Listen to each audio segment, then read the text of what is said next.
आंख जो कुछ देखती है लब पे आ सकता नहीं। महवे हैरत हो कि दुनिया क्या से क्या हो जाएगी। वाह, क्या ईरान न्यूक्लियर बनाना बंद कर देगा? अब तो वो जरूर बनाएगा, अब तो कोई उसको रोक नहीं सकता। ये जो हिंदुत्व माइंडसेट है, ये एक फैशिस्ट माइंडसेट है, एक रैबाइड माइंडसेट है। अब सीज फायर करना चाहिए और इस जंग को मजीद आगे नहीं बढ़ाना चाहिए। अब इनका कोई विजन नहीं है, इस तरह से पूरी कराची डेवलप होगा।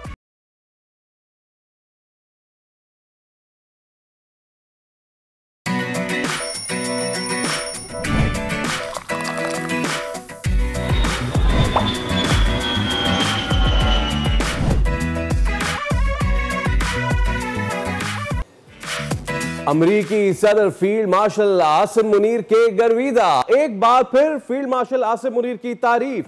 सदर ट्रंप बोले, मेरी उनसे मुलाकात हुई। आसिम मुनीर की शख्सियत मुतासिर कुन है। अमरीकी सदर की दी हेग में नेटो इजलास के बाद प्रेस कॉन्फ्रेंस। इससे कबल भी सदर Trump field marshal Asim Munir से मुलाकात को अपने लिए एजाज कह चुके हैं। ईरान ने बहादुरी से जंग लड़ी। अगले हफ्ते ईरान से बात होगी, मुआहिदा भी हो सकता है। अमरीकी सदर डोनाल्ड ट्रंप की दी हेग में नेटो समिट के दौरान सहाफियों से गुफ्तगू। कहा, ईरान और इसराइल के दरमियान दोबारा जंग का इम्कान नहीं। ईरान इसराइल तनाजा अब खत्म हो चुका, दोनों थक चुके। जंग के खात्मे से बहुत मुतमईन है। ईरान के खिलाफ दबाव की पॉलिसी जारी रखेंगे।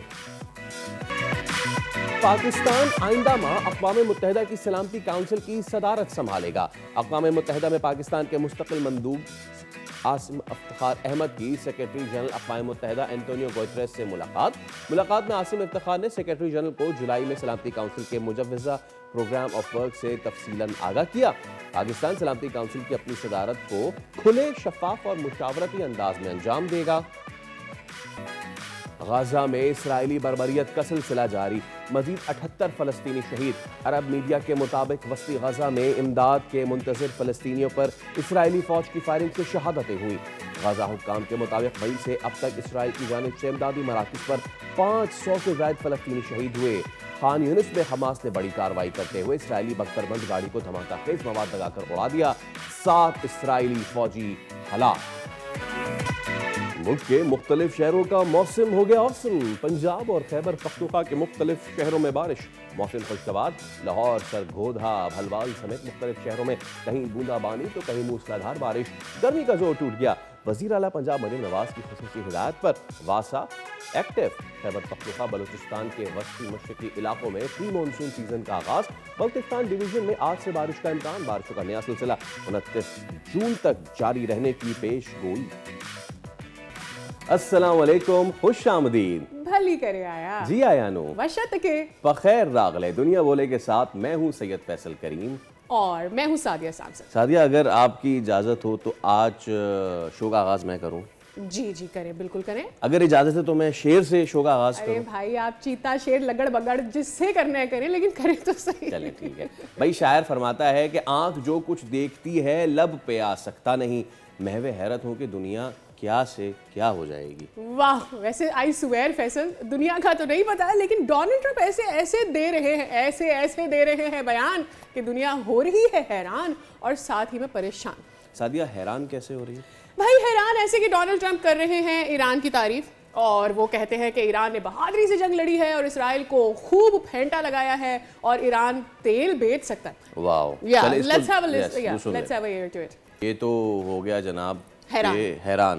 परेशान कौन है भाई? परेशान ऐसे कि ट्रंप ने जो फील्ड मार्शल आसिम मुनीर साहब की तारीफ की और उन्होंने कहा कि जी वो बहुत स्मार्ट है, ब्रिलियंट है, और जो कल उनका बयान आया उसके बाद हम तो बहुत खुश है ना, द वे ही सेड कि वो उनकी इंटेलिजेंस से कितने खुश हुए। भारत में इस वक्त खलबली मची हुई है। ट्रंप ने फील्ड मार्शल आसिम मुनीर के हवाले से क्या कहा वो भी सुन लीजिए।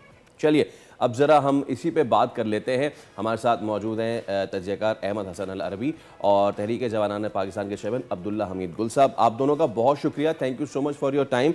और आगाज़ अब्दुल्ला हमीद गुल साहब से, दुनिया का जो पैराडाइम शिफ्ट इस वक्त हो रहा है वो बहुत ही ज़्यादा हैरान कुन है। और डोनाल्ड ट्रंप ने जो ईरान के हवाले से बयान दिया, जो फील्ड मार्शल आसिम मुनीर के हवाले से, तो वो पहले भी उनको बहुत सराह रहे हैं और अब भी सराह रहे हैं।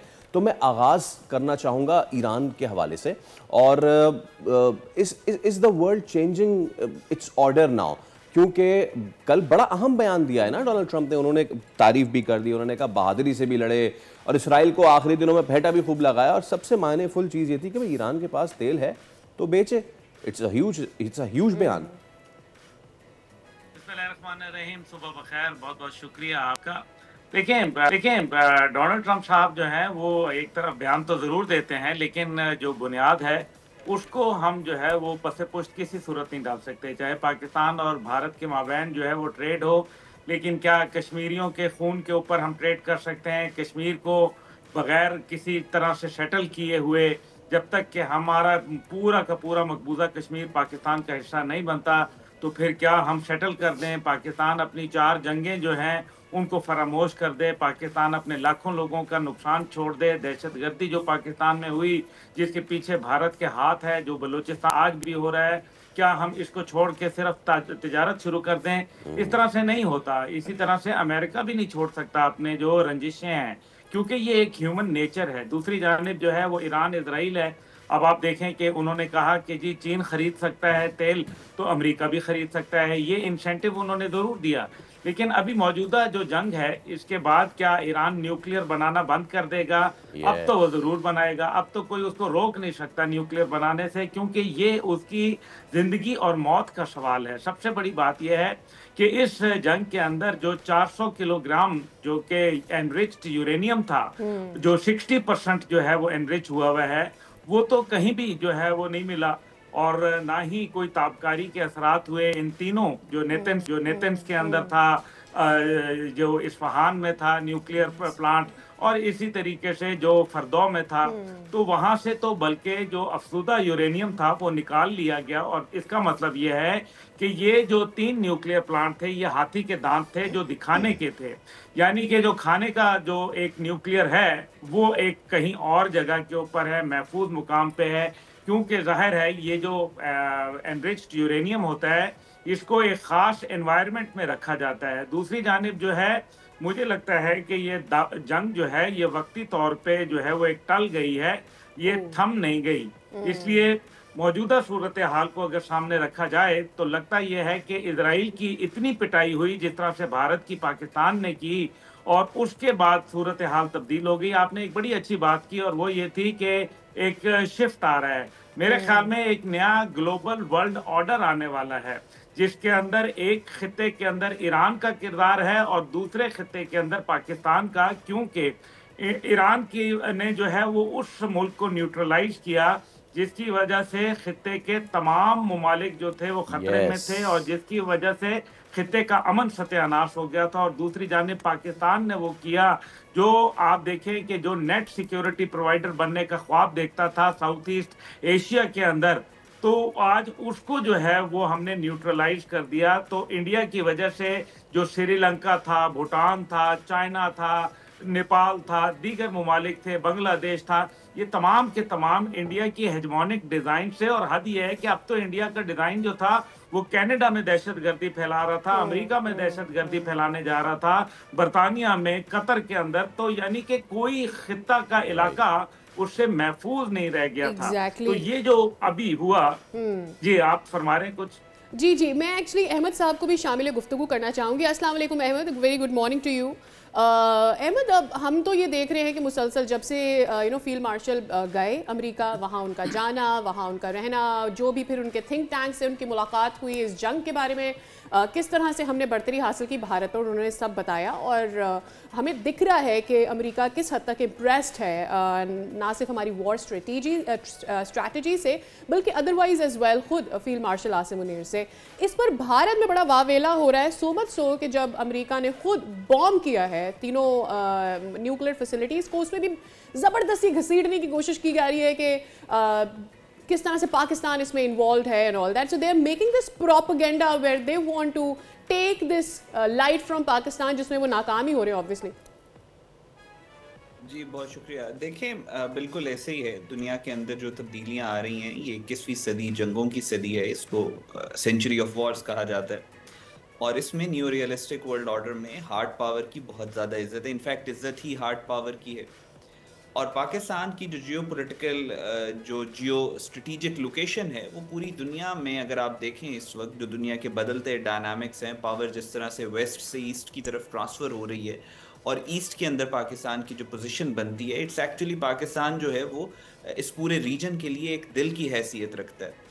और उस सिचुएशन में जब दुनिया की एक वो ताकत जो अपने आप को इस खित्ते के अंदर चाइना का काउंटर बैलेंस प्रूफ करने के लिए पिछले 10-15 साल से पूरी दुनिया में अपनी फॉरेन पॉलिसी को प्रोजेक्ट कर रही है, वो पावर जब पाकिस्तान के खिलाफ एग्रेशन करती है और पाकिस्तान उसको डिटर करने में कामयाब हो जाता है और बहुत बहुत टेक्निकल ग्राउंड्स के ऊपर जो डिटरेंस की रिक्वायरमेंट है उसको पूरा करता है, तो फिर ये पूरी दुनिया के लिए एक शॉक वेव होती है। क्योंकि पिछले 10-15 साल से इंडिया का डिज़ाइन ही ये था कि पूरी दुनिया को उसने ये कन्विंस करना है कि मुझे सपोर्ट करो, मुझे पैसे दो, मैं आपके लिए चाइना को कंटेन करूँगा। सो पाकिस्तान ने जिस तरीके से डिटर किया इंडिया को, वो एक जियोपॉलिटिकल मार्वल है पूरी दुनिया के लिए, और उसने फिर पूरे रीजन को और पूरी ग्लोबल पॉलिटिक्स को पाकिस्तान के हक में शेप किया। अब इस मार्के के बाद, मार्का हक के बाद, जो विजन और जो पॉलिसी थी, जिस तरीके से पाकिस्तान ने डिप्लॉय किया अपनी पावर को इंडिया के अंदर, वो अब पूरी दुनिया के अंदर एक उसके ऊपर रिसर्च हो रही है। अब यूनिवर्सिटीज़ में ऑलरेडी उसको पढ़ाया जाना शुरू हो चुका है कि किस तरीके से आप अपने से 5 गुना ज़्यादा बड़ी ताकत को मिलिटरली और इंफॉर्मेशन वॉरफेयर के अंदर डिटर करते हैं। और फिर उसके बाद जाहिर है फिर पूरी दुनिया में जो पाकिस्तान की लीडरशिप है उसकी इज्जत हो। दूसरी बात ये है कि पाकिस्तान और ये इस वक्त जो दुनिया के अंदर चेंजिंग वर्ल्ड ऑर्डर के अंदर जो यूनिपोलर वर्ल्ड से दुनिया मल्टीपोलर वर्ल्ड में ट्रांसफर हो रही है, उसमें चाइना की अपनी एक हैसियत है। दुनिया की तारीख में कोई भी मुल्क सुपर पावर तब तक नहीं बना जब तक उसने अपने आप को मिलिटरली एस्टैब्लिश ना किया हो। और वेस्टर्न प्रोसेस में ये बात पिछले 10-15 साल से पढ़ाई जाती है, बताई जाती है कि चाइना अपने आप को as a military power, as a military industry establish करने में उसको ब्रेक थ्रू नहीं मिल रहा था पिछले 15-20 सालों में, और ये पाकिस्तान था जिसने मार्का हक के दौरान चाइना को वो ब्रेक थ्रू दिलवाया जिससे चाइना पिछले 20 साल से जिसकी कोशिश कर रहा था। अब जाहिर है जब ये चीजें होती हैं तो फॉरेन पॉलिसी ऑपरेट करती है फियर के ऊपर, खौफ के ऊपर। तो जाहिर है चाइना, रशिया और अमेरिका, ये तीनों कंपीटिंग पावर्स हैं, तो अमेरिका की कोशिश भी ये होगी कि एक हद से ज्यादा पाकिस्तान चाइना के करीब ना हो, और पाकिस्तान को अमेरिका, चाइना और रशिया के दरमियान में निगोशिएट करना है, दरमियान में नेविगेट करना है, तीनों को आपस में बैलेंस करके चलना है। तो ये सारी चेंजेस आप जियोपॉलिटिकल रेल में देख रहे हैं, और पाकिस्तान की जो पॉलिसी है वो यही है कि हमने सबके साथ अच्छे ताल्लुकात रखने और हमने अपने इंटरेस्ट को प्रोटेक्ट करना। बिल्कुल, और उससे एक बहुत ही अहम पहलू ये भी है अहमद साहब के अब पाकिस्तान अक़वाम मुत्तहिदा की जो सिक्योरिटी काउंसिल है उसकी सीट संभालने जा रहा है। दैट्स वेरी इंपॉर्टेंट, इस पर भी बात करेंगे। लेकिन उससे पहले अब्दुल्ला हमीद गुल साहब, आपने अपनी गुफ्तगू में बहुत वैलिड पॉइंट रेस किया मसला कश्मीर का, कि जब तक वो हल नहीं होता भाई वो असल बोन ऑफ कंटेंशन है, बाकी तो सारी चीज़ें आगे पीछे। पाकिस्तान के पास जब से डोनाल्ड ट्रंप ने ट्वीट किया है, कश्मीर का उसमें नाम लिया है और उन्होंने कहा है कि इसको मैं हल करूंगा, पाकिस्तान के पास ये गोल्डन अपॉर्चुनिटी है इस मुद्दे को लेके, दुनिया को मनवा भी चुके हैं और अब इसको हल करवाने का भी आपको लगता है अब ये मौका आ गया है और पाकिस्तान के पास ये अपॉर्चुनिटी आ गई है कि अब इसको एक मंतकी अंजाम तक ले जाया जाए? इसके लिए पाकिस्तान को क्या मजीद करना चाहिए? देखिए, पहली बात यह है कि दुनिया में कोई फ्री लंच नहीं हुआ करता, और पाकिस्तान देखें जो भी, चाहे वो जियोपॉलिटिक्स हो, वो इंटरनेशनल डिप्लोमेसी हो, वो कुछ और हो, हमेशा ज़बरदस्त का ठेंगा जो होता है वही सर पे होता है। और आज अमेरिका अगर दुनिया के अंदर थानेदारी दिखा रहा है तो उसकी वजह उसकी ताकत है, कोई और वजह नहीं, वरना दुनिया का सबसे मकरूज तरीन मुल्क है तकरीबन $30.9 ट्रिलियन का, लेकिन उसके बावजूद जो है उसकी आप देखें हेजमोनिक डिज़ाइन जो है वो उसको जो है वो मुमताज़ बनाते हैं। अब पाकिस्तान और इंडिया के मामले पे अगर बात कर लें तो पाकिस्तान इंडिया की जंग के बगैर कश्मीर नहीं मिलेगा, ना तकरीर से, ना तहरीर से, ना किसी सियासी तदबीर से कश्मीर का मसला हल होगा, नारे तकबीर और शमशीर से, ये बात तो बिल्कुल तय है। दूसरी बात यह है कि क्या भारत जो है वो आराम से मान जाएगा? आप एक छोटी सी मिसाल दे लें, क्या ऑपरेशन सिंदूर खत्म कर दिया गया ऑफिशियली? इसका जवाब है नफी में। क्या इंडिया ने जो है इंडस वाटर ट्रीटी के ऊपर जो है वो सर तस्लीम खम किया है? इसका जवाब है नफी के अंदर। क्या वर्ल्ड बैंक ने कोई नोटिस जारी किया है इंडिया को कि जनाब आपने पानी रोका है गैर कानूनी तौर पर? इसका जवाब है नफी के अंदर। और क्या कल इसराइल की क़यादत ने यह कहा है कि खित्ते के ठेकेदार, ये लफ्ज इस्तेमाल किया है कि खित्ते के ठेकेदार हम हैं और हमारी मर्जी से जो है वो पॉलिसियां बनेंगी। अगर ये बात चल रही है और डोनाल्ड ट्रंप सीज फायर कराते हैं और उसी वक्त उनके जहाज जो है वो जाके हमला करने के लिए जाते हैं, तो आप मुझे बताएं कि ये हम किस तरफ जा रहे हैं। हाँ, ये जरूर है कि हमें अपने घोड़े तैयार रखने का हुक्म दिया गया है और हमें जो है वो विजिलेंट रहना पड़ेगा। इस सारी चीज के अंदर हमें देखना है, क्योंकि इंडिया ने अपना डिफेंस बजट जो है 82 बिलियन डॉलर से 88 बिलियन डॉलर कर दिया है। तो क्या ये is this the sign weakness और is this the sign of further aggression towards Pakistan? क्योंकि ये जो उसने मल्टी बिलियन डॉलर का जो बजट है उसका, उससे क्या मतलब है? कहीं ऐसा तो नहीं है कि इंडिया और इसराइल को एक ब्रेक दी गई है कि इस दौरान में वो अपने आप को दोबारा मे बी अब्दुल्ला साहब के ये फेस सेविंग भी है इन अ वे, क्योंकि वो अब आप देखें ना कि उनके आर्मी चीफ अहमद साहब, ये सवाल आपकी जानिब ले आते हैं, उनके आर्मी चीफ की जानिब से, उनके दीगर कॉमोडोर्स की जानिब से बार बार कहा गया कि जी हमारे पास तो वो इतना आया है ही नहीं है, हमारे पास उतनी डिफेंस सलाहियत ही नहीं है, जो चीज़ें हमारे पास आई वो इतनी थी नहीं, ठीक ही नहीं थी, उनमें टेक्निकल मसाइल थे, ये सारे इंजीनियरिंग के मसाइल थे। So I think this is also one of the face saving, but ना अदरवाइज तो पाकिस्तान वैसे ही प्रूव कर चुका है ये बात कि size doesn't matter, it actually is skill. जी बिल्कुल ऐसे ही है, वो मशीन और स्टील जो है वो मैटर करता है, but the man behind steel matters the most. लेकिन जो गुल साहब ने बातें की हैं, अब्दुल्ला गुल साहब ने, मैं उसके साथ 100% एग्री करता हूँ। ये इनका जो डिज़ाइन है वो जाहिर है फेस सेविंग तो उनकी है ही है। वो कह रहे हैं कि हमारे पास वेपन्स नहीं थे, हमारे पास इक्विपमेंट नहीं था। बालाकोट वाले ड्रामे के बाद भी उन्होंने कहा राफेल होते तो हम ये कर देते वो कर देते। वो जाहिर है उनकी फेस सेविंग है एक तरह से। लेकिन जब इनको आप you have to understand the mind set of the enemy that you are fighting, और इनका माइंडसेट ये है कि ये ज़रूरत के बगैर, अशद ज़रूरत के बगैर ये 1 रुपया भी नहीं खर्च करते। और अगर ये billions of dollars worth weapon equipment ले रहे हैं और पिछले 3 साल 4 साल से ये ले रहे हैं, India is the biggest weapon importer in the world. Yes, world war 2 के बारे में कहा जाता है कि दुनिया की तारीख की सबसे बड़ी जंग थी, और ये जंग इस वजह से हुई क्योंकि असलहा यूरोप में इतना था कि सिक्योरिटी डायलेमा क्रिएट हो गया। आज जितना असलहा इंडिया ने पिछले 3 से 4 साल में लिया है, वर्ल्ड वॉर 2 के दौर में पूरे यूरोप के पास उतना असलहा था। तो आप खुद बताएं कि उसका प्लान क्या है, उसका ज़हन क्या है, उसका स्ट्रेटेजिक माइंडसेट क्या है। और असले में भी टॉप के ऊपर जो है वो उनकी नेवी है। नेवी को वो अपनी इक्विप कर रहे हैं। तो नेवी तो ना उन्होंने चाइना के खिलाफ इस्तेमाल करनी है, ना बांग्लादेश के खिलाफ, ना नेपाल के खिलाफ, ना भूटान के खिलाफ। नेवी तो उन्होंने पाकिस्तान के खिलाफ इस्तेमाल करनी। सो ये जो हिंदुत्व माइंडसेट है, इसको you have to understand it very clearly कि ये एक फैशिस्ट माइंडसेट है, एक रैबाइड माइंडसेट है जो कि इस खित्ते की डिस्ट्रक्शन चाहता है। और ये पाकिस्तान, इनको अब इनका माइंडसेट ये है कि हमें जो हजीमत उठानी पड़ी है वो इस वजह से उठानी पड़ी है क्योंकि पाकिस्तान ने हमारे दांत तोड़े मिलिटरली, और हमारी जो 10 साल की यानी 2023-2024 में बिलियंस ऑफ डॉलर वर्थ का इनका सिर्फ फॉरेन पॉलिसी लॉबिंग का बजट था जो कि सारा तबाह हो गया। अब ये समझते हैं कि पाकिस्तान के खिलाफ एक और मिस एडवेंचर करेंगे, बॉलीवुड में उसके ऊपर मूवीज बनाएंगे, मीडिया के ऊपर उसके ऊपर ड्रामा करेंगे, तो फिर इनकी जो खोई हुई इज्जत है वो वापस आएगी। They are itching for another misadventure with Pakistan, किसी भी वक्त शुरू हो सकता है। ऑल राइट, मैं अब्दुल्ला हमीद गुल साहब, आपने जो बात की ना तदबीर से ना तकदीर से, नारे तकबीर से मामला ये हल होगा। मौजूदा पैराए में हम देख रहे हैं कि एक फील्ड मार्शल अयूब खान थे कि जिन्हें अमेरिका बुलाया गया और उनकी लिंडन बी जॉनसन से लेके कैनेडी तक मुलाकात हुई। And now after so many decades field marshal Asim Munir को बुलाया गया, उनको जोहराना दिया गया। सो क्या कोई और तरीक़ा टेबल पे लाने का, बात करने का, मुज़ाकरात करने का कश्मीर को लेके? और इसमें एक बात ये भी याद रखिए कि सिर्फ एक कश्मीर का मामला नहीं, अभी उन्होंने पानी वाला मामला किया हुआ है, तो वो भी बहुत ज़ेरे गौर है। और उस पर भी कल बयान आया कि जी हम तो ये नहीं खोलने लगे, हम तो ट्रीटी दोबारा बहाल नहीं करने लगे। So is there any way around Trump की इस बात को लेते हुए कि अब सब तिजारत करें, मुज़ाकरात करें, क्या इसका कोई जंग का कोई मज़ीद अपॉर्चुनिटी रह गई है या फिर अब टेबल टॉक से ही दुनिया को आगे बढ़ना चाहिए, इंक्लूडिंग कश्मीर का मामला?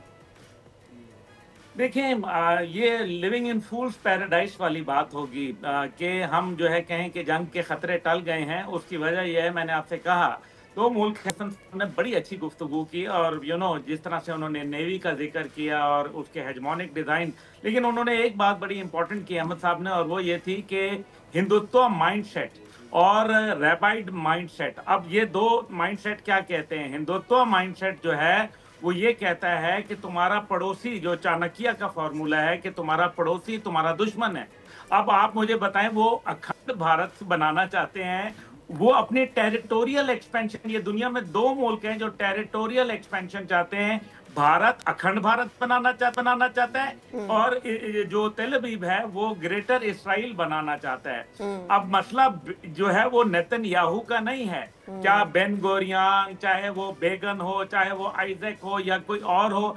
आप मुझे बताएं कि क्या उनके हेजमोनिक डिजाइन खत्म हो गए? क्या उन्होंने गजा के ऊपर जुल्म बर्बादी फलस्तीन की छोड़ दी? तो चाहे वो आज नेतन्याहू है या कल को कोई और है।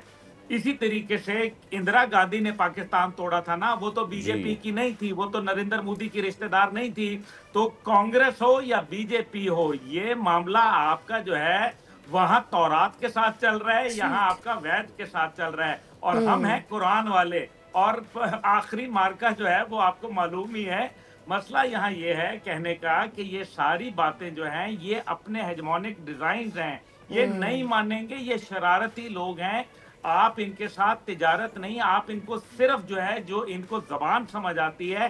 देखें, इसराइल को क्या कहा गया, अभी जो हमने पिछले मैं जो सेगमेंट में बात कर रहा था वो ये कह रहा था, और बिल्कुल हमारी जो एंकर हैं वो सही कह रही थी। देखिए, मसला यहाँ यह है कि वो क्या कहते हैं, India was rescued bye United states of America. ये उनका बयान मौजूद है, उनके अखबारात, वॉशिंगटन पोस्ट, न्यूयॉर्क टाइम ये लिख रहे हैं।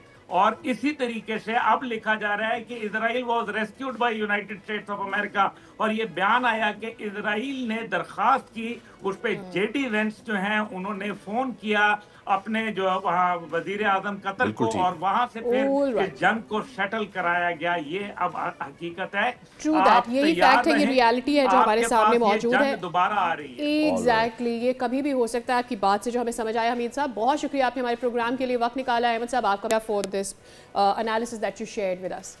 अच्छा, अब मुझे ये बताएं फैसल कि ट्रंप के बयानात की तरफ तो हमने बात भी कर ली, बट डू यू थिंक, मतलब मेरे जहन में ये बात आ रही थी कि ईरान इसराइल मामले पर अब दुनिया में होने क्या जा रहा है? I mean like what is exactly happening? Is it there is a shift or something? Exactly Sadia, वो इसराइल जिससे पूरी दुनिया डरती थी, कोई उसका कुछ बिगाड़ नहीं सकता था, आयरन डोम, अब फला ढमका, वो बुत जो है ना खौफ का, वो टूट गया। एग्जैक्टली, और मुझे ऐसा लग रहा है फैसल कि अब दुनिया यूनिपोलर से मल्टीपोलर होती चली जा रही है, और ताकत का तवाजुन जो है वो अब शिफ्ट हो रहा है और किसी एक जानिब नहीं है कम से कम। आई लाइक दैट कि आपने बाई के बजाय, बाइपोलर की बजाय मल्टीपोलर बोला है। एग्जैक्टली, मुख्तलिफ ताकतें, दो नहीं मुख्तलिफ ताकतें। yes. तो चलिए इस पे बात कर लेते हैं। प्रोग्राम पॉलिसी पॉइंट की मेजबान इनका पसंद अफसा कोमल हमारे साथ मौजूद है। अस्सलाम वालेकुम Afsa, and thank you so much for your time. बहुत शुक्रिया आपका, एंड थैंक यू इसलिए भी कि you are appearing for the first time in our show. अच्छा, ईरान इसराइल जंग बंदी तो हो गई है, देर पा होगी, व्हाट्स नेक्स्ट? देखिए, अगर इस सीज़ फायर के मुस्तकबिल के हवाले से बात की जाए तो इस सीज़ फायर तक पहुँचे कैसे, इसके ऊपर भी मुतज़ाद दावे हैं। सो जब ये वजाहत सामने आएगी कि किस मौके पर यह समझा गया अमेरिका की तरफ से, ईरान की तरफ से और ख़ुद इसराइल की तरफ से कि इस जंग को अब ख़त्म कर दिया जाए, सो तभी इसको जांचना आसान होगा कि ये सीज़ फायर कितना देरपा होगा या ये मुस्तकिल है या नहीं। सीज़ फायर के ऐलान के फ़ौरन बाद ही हमने देखा इसकी वायलेशंस भी हुई थी। सो क्या इसराइल के ऊपर एक बज़ाहिर नज़र आता है कि एक ज़्यादा ज़िम्मेदारी होगी कि वो उसकी वायलेशंस करता है, या फिर मामलात उस तरीके से आगे बढ़ेंगे? आपने देखा होगा अमरीकी सदर बड़े सीखपा हुए इसकी वायलेशन करने पर इसराइल पे, और बड़ा सख्त उन्होंने बयान जारी किया। सो बज़ाहिर ऐसा नज़र आता है कि जब ये वजूहात सामने आएंगी कि क्या उस दिन वजह बनी थी कि अमेरिका की बेस के ऊपर कतर में ईरान ने हमला किया, उसके फौरी बाद राब्ते हुए, और राब्तों के हवाले से भी मुतज़ाद ख़बरें हैं कि एग्जैक्टली उस वक्त कतर की तरफ से फौरी किरदार अदा किया गया या अमेरिका की तरफ से रीच आउट किया गया, या ईरान और इसराइल दोनों ने अमेरिका से रब्ता किया। सो जब इसकी मज़ीद तफसील सामने आएगी तो फिर कहा जा सकेगा कि वो किस एग्जैक्टली ब्रेकिंग पॉइंट के के ऊपर ये तय किया गया कि अब सीज़ फायर करना चाहिए और इस जंग को मज़ीद आगे नहीं बढ़ाना चाहिए, कि ताकि ख़ित्ते के जो दीगर ममालिक हैं वो भी इसकी जद में आए या वो भी इस जंग के अंदर शरीक हो जाएं, जैसे अमेरिका इसके अंदर शरीक हो चुका था। सो अब ये देखना होगा कि इसके ऊपर आगे किस किस्म का दोनों ममालिक की तरफ से, अब बिलखुसूस ईरान और इसराइल की तरफ से क्या कोई वायलेशंस की जाती हैं, एक दूसरे के ऊपर मिसाइल गिराए जाते हैं, या फिर इस सीज़ फायर के हवाले से ही जो है वो आगे बढ़ा जाता है, इसके ऊपर मेरे नज़र में ये डिपेंड करेगा। All right. और आपको क्या लगता है कि ईरान ने जिस तरह इसराइल के जासूसों को पकड़कर फांसी लगाई है, क्या इसराइल इस पूरे मामले पर खामोश रहेगा? देखिए, इस कॉन्फ्लिक्ट की सूरत हाल में हमें ये तो देखने में मिला कि इसराइल कितना बड़ा एक स्पाई नेटवर्क ईरान के अंदर चला रहा था। ये पहले भी बहुत दफ़ा रिपोर्ट हो चुका, इसकी तफसीलात आ चुकी हैं कि ईरान के अंदर बहुत बासानी जो इसराइल के जासूस हैं वो ऑपरेट करते हैं, वहाँ से इंफॉर्मेशन पहुँचाते हैं। ख़ुद ईरान के जो शहरी हैं उनके अंदर बहुत ज़्यादा जो है इसराइल की एक प्रेजेंस मौजूद है, जो कि वहाँ तक ईरान से मुतालिक और बड़ी हसास किस्म की जो इन्फॉर्मेशन है वो बासानी इसराइल तक पहुँच जाती है। टेक्नोलॉजी वाइज भी ऑब्वियसली इसराइल बहुत आगे है। जब भी हम बात करें, हमें इस बात को ज़रूर मद्देनज़र रखना चाहिए कि ईरान के ऊपर पिछले 40 साल से सैंक्शंस थी। टेक्नोलॉजी के हवाले से जो एडवांसमेंट्स हैं उसमें इसराइल से वो बहुत पीछे है और इसराइल के साथ बहुत ज़्यादा सपोर्ट उनको हासिल है टेक्नोलॉजी के एतबार से। सो स्पाइंग का जो नेटवर्क इसराइल का था वो बहुत ज़्यादा जो है वो सामने आया है कि वो किस कदर ईरान के अंदर मौजूद था। और ईरान को भी इस बात को देखने की ज़रूरत है कि उनके यहाँ इसराइल की इतनी ज़्यादा प्रेजेंस होना, तमाम मालूमात जाना, उनके आला फ़ौजी कमांडर्स को जिस अंदाज में निशाना बनाया गया वो यकीनन इसराइल की सरजमीन, माफ़ कीजिएगा, ईरान की सरजमीन से ही बनाया गया था।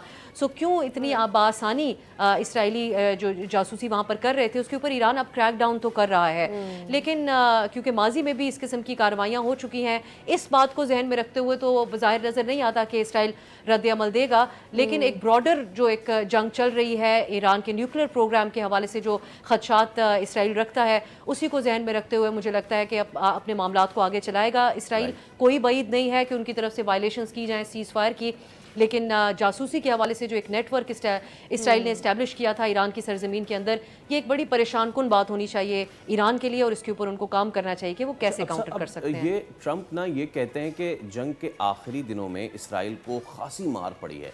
इस किस्म के बयानात से फरीकैन को क्या तासुर देना वो चाह रहे हैं? हालांकि अमेरिका खुद जंग में कूदा भी है और कहने की ज़रूरत नहीं है, वो इसराइल के साथ ही है। जी बिल्कुल, यकीनन जो इसराइल के हवाले से डोनाल्ड ट्रंप ने बयान दिया, एक गमो गुस्से का इजहार किया, ये किसी अमरीकी सदर बिलखुसूस खुद डोनाल्ड ट्रंप की तरफ से आने वाला एक बड़ा यूनिक और गैर मामूली किस्म का बयान था। इसराइल की इस तरह खुलकर एक नाराज़गी का इजहार, तनकीद करना हमने इससे पहले नहीं देखा किसी भी अमरीकी सदर की तरफ से। लेकिन यकीनन ये एक गैर मामूली सूरत हाल भी थी। डोनाल्ड ट्रंप दोनों ममालिक के दरमियान सीज़ फायर करवाने का क्रेडिट भी लेना चाहते हैं। उनकी एक बड़ी मुतज़ाद किस्म का बयानिया है यकीनन इस मामले के ऊपर। जैसे पाकिस्तान और भारत के दरमियान जो कशीदगी थी उसमें तो एक वाज़े किरदार नज़र आया। पहले तो अमेरिका की तरफ से उसमें भी एक मुख्तलिफ पोजीशन अपनाई गई कि दोनों मुल्कों का अपना मामला है, लेकिन जब बाद में इत्तलात ये हैं कि भारत ने अमेरिका से रब्ता किया कि इस जंग को ख़त्म करवाया जाए, तो फिर अमेरिकी सदर ने मुकम्मल इसका क्रेडिट लेने की कोशिश की है। तो और वो क्रेडिट वो कहीं ना कहीं उनको जाता भी है क्योंकि उन्होंने किरदार अदा किया। लेकिन यहाँ पर तो अमेरिका ने मुकम्मल अपना हिस्सा डाला इस जंग के अंदर। सो जो बात वो करते हैं उसमें बहुत ज़्यादा तजाद है, जो क्रेडिट वो लेने की कोशिश कर रहे हैं उसमें भी तजाद है। लेकिन इसराइल भी अपनी कार्रवाइयों से डोनाल्ड ट्रंप को मज़ीद कमज़ोर पोजीशन में डाल रहा है। अब डोनाल्ड ट्रंप अपनी गुफ्तगू को बहुत बैलेंस करते हुए में नजर आते हैं। अब जो उन्होंने नेटो के इजलास में बात की है उसमें उन्होंने ईरान की बाकायदा जो जंगी सलाहियत है उसकी तारीफ की है। उन्होंने कहा उन्होंने बहुत बहादुराना अंदाज में ईरान ने मुकाबला किया। ये भी बहुत एक गैर मामूली बात है किसी अमरीकी सदर की तरफ से ईरान की अफवाज की तारीफ करना। सो यकीनन हम एक बहुत ही गैर मामूली हालात देख रहे हैं और डोनाल्ड ट्रंप के स्टेटमेंट्स जो हैं उनको उनके ऊपर तज्जिया करना भी इतना आसान नहीं होता क्योंकि उनकी अगली बार कोई नया बयान सामने आ जाता है। सो यहाँ पर यकीनन इसराइल के ऊपर जो उन्होंने तनकीद की, जैसा कि आपका सवाल था, वो काफ़ी हैरानकुन नज़र आई। एग्जैक्टली अफसा, आपने ट्रंप के बयानात का जिक्र किया। एक बयान तो वो भी आया है ना जो CNN की रिपोर्ट के बाद उन्होंने CNN को लायर कह दिया बिकॉज ही इज सेइंग कि जी हमने तो जाके उनकी सारी न्यूक्लियर फैसिलिटीज़ तबाह कर दी। वेयर एज CNN कह रहे हैं कि भाई सिर्फ एंट्रेंस को नुकसान पहुंचा है, कुछ महीने की दूरी पर गया है यूरेनियम इनरिचमेंट, अब वापस आ सकते हैं इन अ ईयर और सो। देखिए, डोनाल्ड ट्रंप का CNN या ऐसे किसी भी मीडिया हाउस जो उनकी तारीफ़ी कलमात उनके हक़ में नहीं कहता, उनके साथ बहुत पुराने मसाइल हैं। वो बहुत पहले से सबको फेक न्यूज़ कहकर पुकारते थे। अपने पिछले दौरे हुकूमत में भी उन्होंने बहुत कोशिश की कि वो मीडिया जो उनकी ज़ुबान नहीं बोलता या उनका माउथ पीस नहीं है, खा वो स्टेट मीडिया क्यों ना हो अमरीकी, उसकी ज़ुबानबंदी की जाए। और इस बार उन्होंने किया ऐसा। ये उन्होंने अपने जो पहले अहकामात थे एज अ प्रेसिडेंट, उनमें उन्होंने स्टेट मीडिया के ऊपर भी कदगने लगाई। तो CNN तो बहुत खुलकर अमरीकी सदर पे तनकीद करता है, आज से नहीं, बहुत पहले से उसके ऊपर वो तनकीद करने का कोई मौका नहीं जाने देते। लेकिन यहाँ पर वो गलत साबित हुए हैं। उन्होंने इसको फेक न्यूज़ कहा, जिस रिपोर्ट का आपने हवाला दिया है, लेकिन जो CNN की जो रिपोर्ट थी उसको बैक करती हुई BBC की एक रिपोर्ट भी सामने आई। और इस सब चीज़ों को मज़ीद आगे बढ़ाता है वो पेंटागन का लीक्ड डॉक्यूमेंट जो अमेरिका के ईरान के न्यूक्लियर बेसिस की साइट्स के ऊपर जो हमले के हवाले से दावे थे उनको गलत साबित करती है। ये एक असेसमेंट रिपोर्ट है पेंटागन की, अमरीकी महकमा दिफा की, और उसके अंदर, और ये लीक हुई है, और इसके अंदर ये दावा किया गया है कि इतना ज़्यादा नुकसान ईरान के न्यूक्लियर प्रोग्राम को अमरीका के इन हमलों से नहीं हुआ है, जिसका दावा अमरीकी सदर कर रहे हैं। और इस रिपोर्ट को रिजेक्ट नहीं कर पाए हैं इस वक्त ट्रंप इंतज़ामिया। सो बात तो ये है कि इसमें CNN सच कह रहा था, डोनाल्ड ट्रंप गलत बयानी कर रहे थे। वो बहुत बढ़ा चढ़ा कर पेश कर रहे हैं अमेरिका की तरफ से ईरान के न्यूक्लियर साइट्स के ऊपर किए गए हमलों को। लेकिन इस बात को भी मद्देनजर रखना होगा कि CNN और आज़ाद मीडिया अमेरिका का जो है उसके साथ डोनाल्ड ट्रंप के बहुत पुराने मसाइल हैं और वो बहुत खुलकर उन पे तनकीद करते आए हैं। आखिर में हमने जिसका पहले भी जिक्र किया, इस कशीदगी के बाद दुनिया में ताकत का तवाज़ुन कैसा देख रही हैं? क्या बाइपोलर या मल्टीपोलर होने जा रही दुनिया? USSR के टूटने के बाद जो एक ताकत थी, उस यूनिपोलैरिटी में हमने देखा बड़े बड़े मसले पर वीटो हो जाया करता था। एक ही ताकत थी जो पूरी दुनिया चला रही थी। What's going to happen now?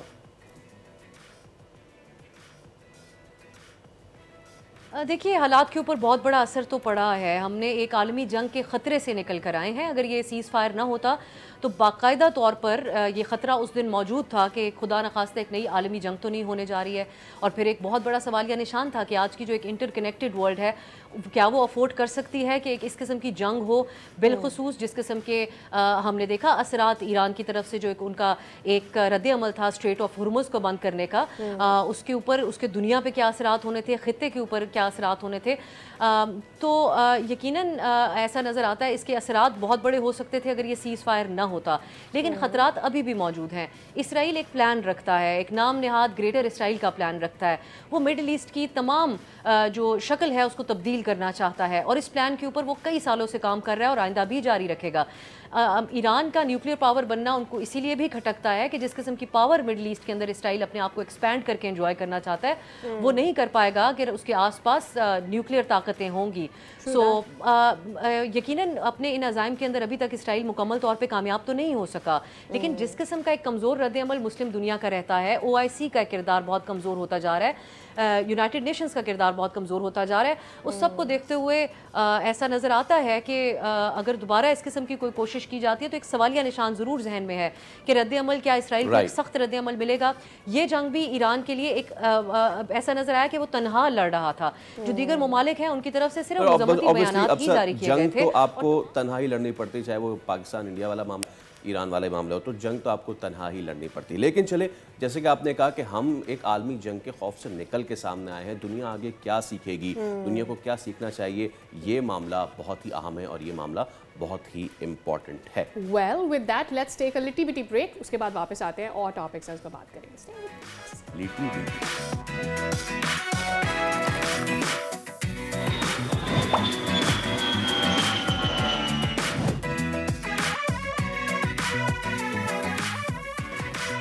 Welcome back जनाब। बारिशें हो रही हैं और लगातार हो रही हैं, ज़बरदस्त हो रही हैं। पंजाब भर में, शुमाली इलाकाजात में बड़ी ज़बरदस्त हो रही हैं। मुझे लग रहा है कि ज़्यादा से ज़्यादा होने जा रही हैं। हाँ, और तो उस पे उसका कोई एक अलर्ट भी जारी हो गया है। So people will have to take care of themselves and also know, इसीलिए बात भी करेंगे क्योंकि हमें जानने की ज़रूरत है कि भाई अगले 12-24 घंटों में क्या हो सकता है। एब्सोल्युटली। NDMA से ज़हरा हसन साहब हमारे साथ मौजूद है। अस्सलाम वालेकुम ज़हरा, बहुत शुक्रिया आपके वक्त का। So coming straight to the topic, मुल्क भर में अलर्ट जारी हुआ है, कहाँ कहाँ कितनी बारिश एक्सपेक्टेड है, कुछ आप हमें बता सकती हैं? जी बिल्कुल, national emergency operation centre NDMA के एनालिसिस के मुताबिक इस साल मूनसून जो है वो नॉर्थ ईस्टर्न साइड पर, सेंट्रल पंजाब पे और सदर्न पंजाब पे ज़्यादा जो है इसका असर होगा। और इसमें जो इज़ला शामिल होंगे जिसमें अर्बन फ्लडिंग आ सकती है या फ्लैश फ्लडिंग के इवेंट्स हो सकते हैं। अगर मैं पंजाब की बात करूं तो उसमें रावलपिंडी, इस्लामाबाद, गुजरांवाला, लाहौर में जो है वो मामूल से ज़्यादा बारिशें मुतवक्के हैं। सदर्न पंजाब में सुलेमान रेंज के साथ जो इज़ला लग रहे हैं जिनमें बीजी खान और राजनपुर शामिल है, वहाँ पे फ्लैश फ्लडिंग और हिल टॉरेंट्स एक्टिवेट हो जाएंगे। सिंध के हवाले से बात की जाए तो सिंध में एक मिक्स पैटर्न यानी मिला जुला पैटर्न होगा रेनफॉल का। जो बलाई इज़ला है यानी कि सखर, लाड़काना, वहाँ पर और जैकबाबाद में मामूल से ज़्यादा बारिशें होंगी। और सिंध पूरे में लेट जुलाई और अगस्त में बारिशें जो हैं वो ज़्यादा होंगी। इसी तरह जो कोस्ट लाइन पे इज़ला हैं जैसे कि कराची, ठट्टा या हैदराबाद, वहाँ पे भी जो है वो मामूल से ज़्यादा बारिशें होंगी। और नॉर्थ की बात की जाए तो केपी और जीबी में जो पर्टिकुलर नॉर्दर्न एरिया इज़ला है वहाँ पर दर्जे हरारत अच्छा ज़्यादा ज़हरा, रहेगी। आप नॉर्दर्न एरियाज़ की बात कर रही हैं, वहाँ पर क्या लैंडस्लाइडिंग और इस तरह के मामलात हो सकते हैं? इतनी बारिश होगी कि वहाँ पर लैंडस्लाइडिंग, क्योंकि वी ऑल्सो हर्ड अभी रिसेंटली कुछ एक्सीडेंट्स भी इसी वजह से हुए। So just walk us through कि वहाँ पे स्पेसिफिकली क्या टेम्परेचर्स रह सकते हैं, बारिशें कितनी ज़्यादा हो सकती है? जी बिल्कुल, आज़ाद जम्मू कश्मीर में जो वादी नीलम है और मुजफ्फराबाद जैसे जो कि लैंडस्लाइड प्रोन एरियाज़ हैं, वहाँ पर मूसलाधार बारिश की वजह से लैंडस्लाइड के चांसेस बढ़ जाएंगे। इसी तरह खैबर पख्तूनख्वा में और जीबी में और जो भी KKH है पर्टिकुलरली, वहाँ पे भी ये लैंडस्लाइड के इवेंट जो हैं वो आप ज़्यादा देखेंगे। मानसून में अभी जो पिछली बारिशें हुई हैं महीने में, वो भी वहाँ पे भी काफ़ी इवेंट जो हैं वो लैंडस्लाइड के अकर हुए हैं और मानसून में तो ये मज़ीद बढ़ जाएंगे। ओके कराची की आपने बात की थी ज़हरा, मैं चाहूँगा हम ऑब्वियसली क्योंकि यहाँ से बहुत कम रेनफॉल है, लेकिन आपने कहा कि यहाँ पे मामूल से ज़्यादा बारिश है। दिस ट्रांसलेट्स इनटू खुदा ना खास्ता some urban flooding in Karachi as well? जी बिल्कुल, it will cause the urban flooding and the localised flooding in those areas जहाँ पे जो लो लाइंग एरियाज हैं।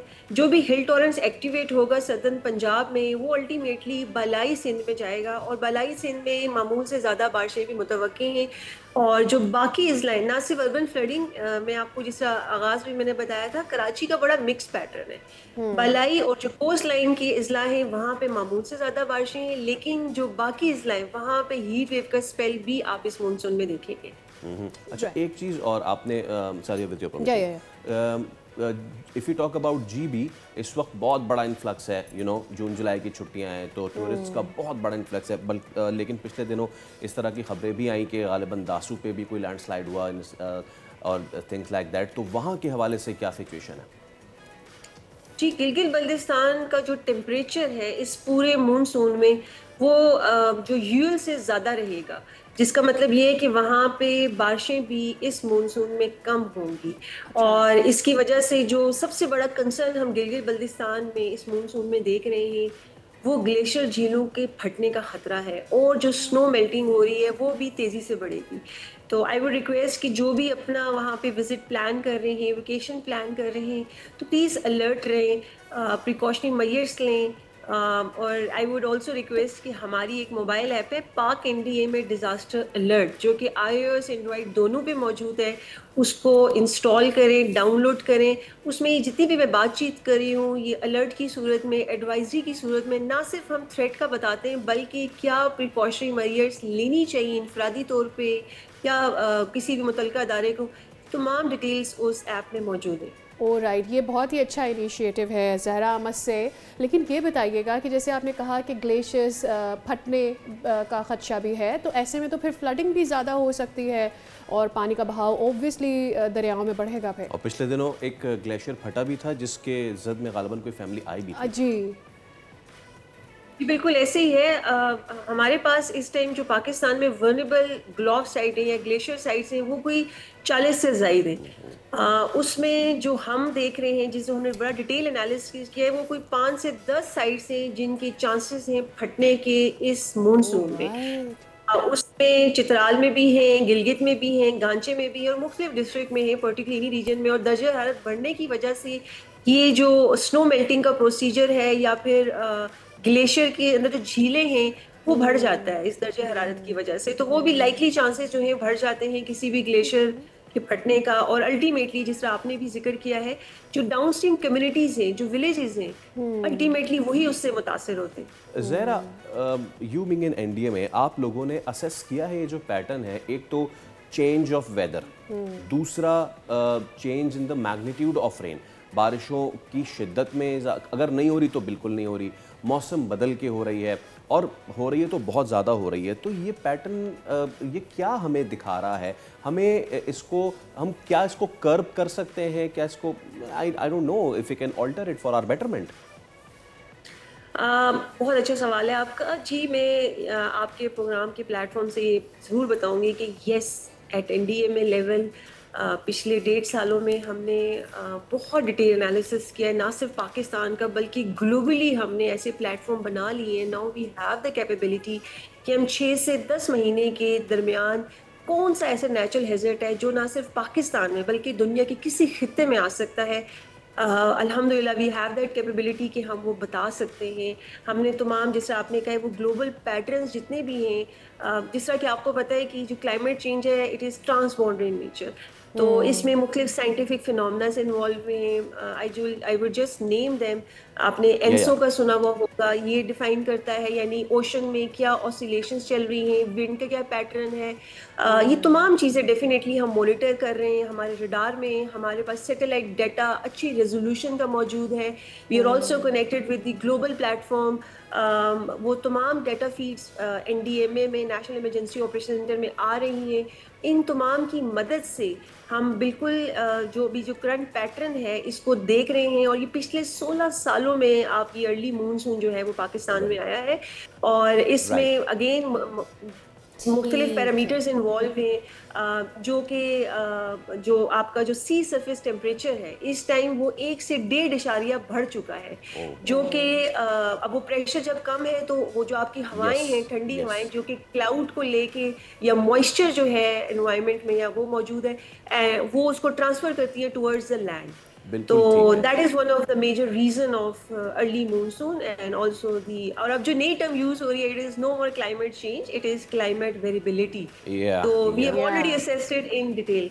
All right Zahra, thank you so much. हमारे वक्त की कमी है लेकिन हम आपको दोबारा तहमत देंगे क्योंकि आपने दो बातें, एक तो क्लाइमेट वल्नरेबिलिटी और दूसरा जो ग्लेशियर फटने वाले मामलात हैं, ये बात करना इस पर बहुत ज़रूरी है। We are going to talk about it, ताकि जो सयाह हैं अगर वो किसी ऐसे इलाके में जा रहे हैं जहाँ पे ग्लेशियर फटने का खतरा हो सकता है तो उनके लिए रहनुमाई हो सके। बाय द वे एनडीएमए की जो ऐप है उसको भी आप डाउनलोड कर सकते हैं if you are moving somewhere. हम एक ब्रेक ले रहे हैं, ब्रेक उस पर हाजिर होंगे। तो कराची का बजट है क्या क्या इसमें, इस पर बात करेंगे।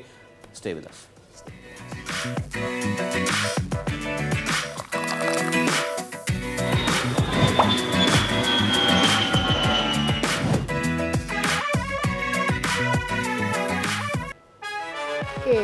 Welcome back guys again. अच्छा मुझे ये बताएं Faisal, I was looking Faisal what he was writing. अच्छा खैर मुझे ये बताएं फैसल, मैं बजट बना रहा था अपना। अच्छा मैं वही देख रही थी कि क्या पाया है आपने फिर इस बजट में। खत्म हो गया ना महीने का, तो बजट बना रहा था।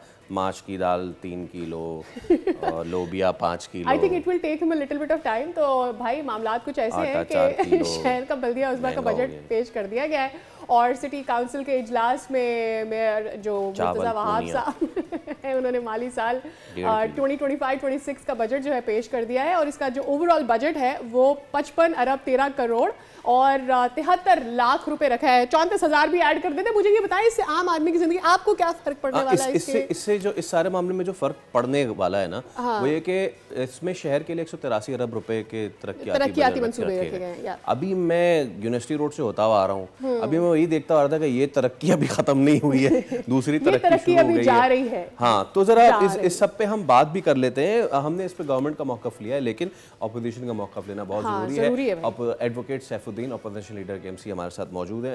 एडवोकेट साहब अस्सलाम वालेकुम, बहुत शुक्रिया आपके वक्त का। Thank you so much for your time. Saif साहब, कितना खुश हैं आप लोग? सर कितना खुश हैं आप लोग इस बजट से? असल में देखें, बजट जब पेश होता है तो उसको में कोई विजन रखा जाता है और उसका इम्पैक्ट नज़र आना चाहिए शहर के ऊपर ना। गुज़िश्ता जो बजट आते हैं, मुर्तज़ा वहाब साहब ने ये 5वां बजट पेश किया है। इससे पहले वो एडमिनिस्ट्रेटर के तौर पे 2 बजट पहले पेश कर चुके हैं, और अब उन्होंने केएमसी में का बजट जो है बतौर मेयर के तीसरा बजट पेश किया। तो 5 बजट उनके हैं। अब इन 5 बजटों का आप देखिए कि पूरे शहर पर कोई इम्पैक्ट आपको नजर नहीं आता। पूरा शहर उसी तरह कचरे का ढेर बना हुआ है, पानी की एक बूंद का इजाफा नहीं हुआ है। पूरे शहर में बसों का आप हाल देखिए, कोई मास ट्रांजिट सिस्टम नहीं मुहैया किया गया है शहर के लिए। तो मतलब शहर में दूसरी बात फिर ये आप देखें कि जो भी स्कीमें ये अनाउंस करते हैं, मैं घड़ी-घड़ी मुतालबा करता हूँ कि इसका फॉरेंसिक ऑडिट होना चाहिए। यानी जो स्कीमें होती हैं अरबों खरबों रुपए की, वो आपको होती भी नजर ही नहीं आती।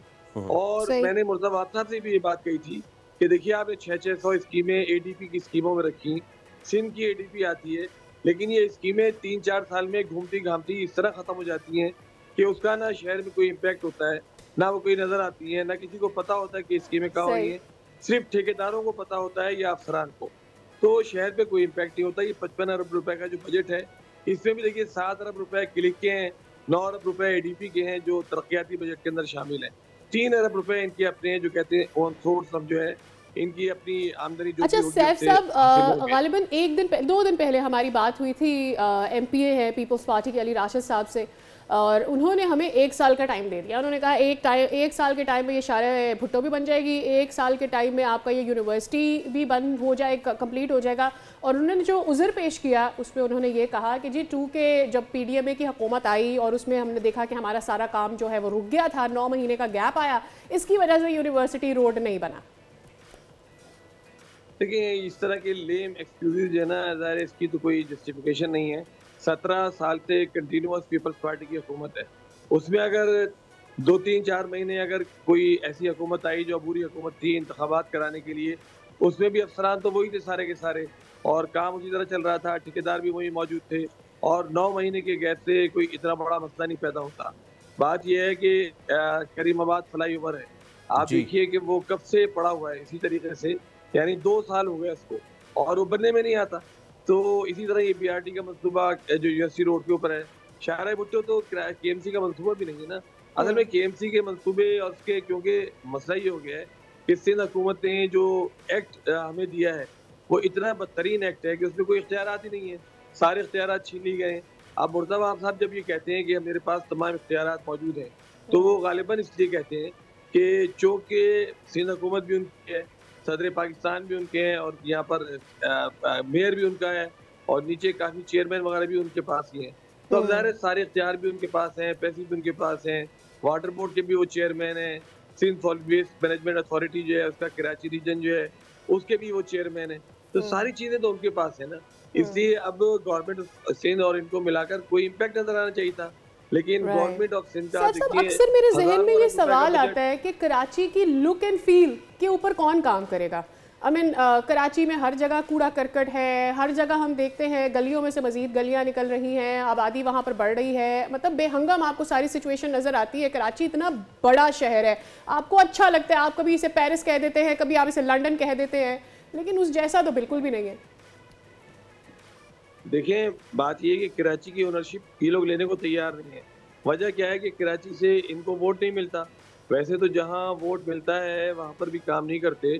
पूरे जो इंटीरियर सिंध है हमारा, उसका आप देखें बदतरीन हाल है। अहमद अली शेख साहब एक चीफ जस्टिस हुआ करते थे, तो लाड़काना में जब 90 अरब रुपए खर्च करने का केस सामने आया और पता लगा खर्च कुछ भी नहीं हुआ और लाड़काना की वही हालत है, तो उन्होंने कहा भाई डाइन भी 10 घर छोड़ के हमला करती है। तो कराची की ओनरशिप तो ये इसलिए बिल्कुल ही नहीं लेते कि कराची से इनको वोट नहीं मिलता। इस वक्त भी जो मेयरशिप है उस पर आपको पता है कि कब्जा किया गया है ज़बरदस्ती और इनको मुसल्लत किया गया है। बाहर के हमने कहा चलिए मुसल्लत हो गए, हाईजैकर से भी बात करनी पड़ती है, तो अब काम करके दिखाएं, लेकिन काम करने की ना कोई विल है और ना कोई विजन है। अच्छा मैं इसलिए घड़ी घड़ी कहता हूँ देखिए विजन ज़रूरी है। नेमतुल्लाह खान साहब जब थे तो उनका एक विजन था और उन्होंने उस विजन पे जब काम शुरू किया तो कराची में बच्चे को उसका इम्पैक्ट नजर आया। कराची में अंडर पासेज नजर आए, फ्लाई ओवर नजर आए, रोड बनती नजर आई। ये जो आज आपको राशिद बिनास रोड है, कारसाज रोड है, ये सब नेमतुल्लाह खान साहब ने बनाई थी, वरना ये पगडंडियाँ थी। तो ये एक विजन होता है पूरी कराची के हवाले से। अब इनका कोई विजन नहीं है। अब ये जो कुछ सड़कों के टेंडर्स कर देते हैं या बजट में डाल देते हैं, तो इस तरह से पूरी कराची डेवलप होगा। पूरी कराची का एक इंटीग्रेटेड प्रोग्राम बनना चाहिए, कराची का मास्टर प्लान होना चाहिए, पूरी कराची के लिए कोई विजन होना चाहिए। लेकिन इनके पास तो ना विजन है, ना कोई विल है और करप्शन इतनी ज्यादा है कि 70 से लेकर 80% पैसा जो है वो खा लिया जाता है। अब ये जब इतना करप्शन का आला मियार होगा माशाल्लाह, तो सिंध हुकूमत देखिए ना, इसी वजह से आप जो अभी सर्वे होता है इंटरनेशनल सर्वे, उसमें कराची 170वें नंबर पर आए। जी, लेकिन हाँ, लेकिन उस सर्वे को अली राशिद साहब ने पीपल्स पार्टी ने भी अक्सर मुस्तरद किया। आज बजट पे बहस भी है, हम आपको दोबारा जहमत देंगे और देखते हैं कि आज क्या निकलता है। फिलहाल आपका बहुत शुक्रिया एडवोकेट सैफ हमारे, और कराची का बजट उस पर बात कर रहे थे जो कि पेश हुआ है। पुराने तरक्याती मनसूबे अल्लाह मुकम्मल हो जाए, नए तरक्याती मैं बहुत बेसब्री से 1 साल का इंतजार कर रही हूँ। Literally I am counting every day now, because Ali Rashid साहब ने कहा था कि 1 साल में सारी सड़कें बन जाएगी। आई एम वेटिंग 1 साल में कितनी सड़कें बन जाएंगी, and I will actually send a bouquet to him if that happens. अच्छा सादिया, इस मौके पे मुझे एक डायलॉग याद आ रहा है। मतलब आज थर्सडे है ना, अभी फ्राइडे भी नहीं है, ये आप मूवी मोड में कैसे आ गए और बीच शो के अंदर आपको कैसे डायलॉग याद आ जाते हैं यार? भाई बस आमद हो जाती है तो इजाजत है। जी जी बिल्कुल, इजाजत ही इजाजत। तो सादिया, आज मेरे पास बिल्डिंग है, प्रॉपर्टी है, बैंक बैलेंस है, बंगला है, गाड़ी, क्या है तुम्हारे पास? मेरे पास मासी है फैसल। मासी है जो करोड़पति है। अरे एग्जैक्टली, ये करोड़पति है। और आपको मैं गिनवाती हूँ, जरा सब्र तो करें। ये कौन मासी है जो इतनी क्लासी है, जिसके पास करोड़ों रुपया है भाई? Exactly, let me tell you about her. भाई इनके पास करोड़ों रुपया नहीं है सिर्फ, इनके पास 5 गाड़ियां हैं, 3 मोटरसाइकिलें हैं, 3 फ्लैट्स हैं और 1 परचून की दुकान भी है। So it's business all around. और देखिए इतनी मेहनती मासी हैं, इन्होंने 15 साल तक ये चोरी चकारी से 5 करोड़ से ज्यादा रकम बहुत मेहनत के साथ से लूट ली है ना। बहुत मेहनत के साथ, बहुत मेहनत लगता है ना इसमें। एग्जैक्टली, नकल के लिए भी अकल की जरूरत होती है। आपके यहाँ है मासी? आपके यहाँ है मेड? यार आई थिंक हेल्प तो सबके पास होती है। आपके उसका नाम क्या है? लोगों का नाम क्या है? ऐसे ही चले, नाम आप मुझे बाद में मतलब आपने इसकी इन्वेस्टिगेशन करवानी है? नहीं, इन्वेस्टिगेशन देखें, अब इन्वेस्टिगेशन तो ऐसे होगी ना, तो आप नाम बाद में बताइएगा। हमारे साथ हमारे नुमाइंदे जो इस केस पे मौजूद है, खुर्रम गुलजार इज विद अस। खुर्रम, आपके पास कितनी गाड़ियां हैं? मेरे पास 1 गाड़ी है। अच्छा, तो अब मेरे पास भी है क्या, शादिया के पास भी है क्या? अरे मेरे पास नहीं है गाड़ी यार, झूठ बोलिए। लेकिन इन मासी के पास गाड़ियां 5, मोटरसाइकिलें 3 फ्लैट, क्या कुछ निकला खुर्रम, जरा बताएं। देखिए, मासी के पास 5 गाड़ियां हैं, 3 मोटरसाइकिलें हैं और 3 फ्लैट हैं, जिसमें 2 फ्लैटों को एक करके एक में वो खुद रिहाइश पकड़ी थी और 2 उन्होंने रेंट पे दिए हुए थे।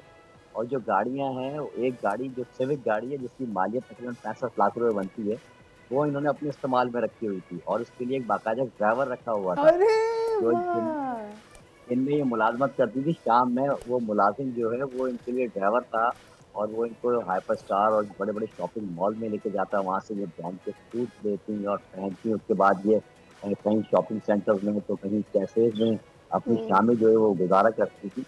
ये इनकी रूटीन में शामिल था। तो खुर्रम, मुझे ये तजस्सुस हो रहा है कि इन तक पहुंचा कैसे गया? 15 साल से, हाँ, पकड़ी कैसे गई है? 15 साल से ये काम कर रही थी।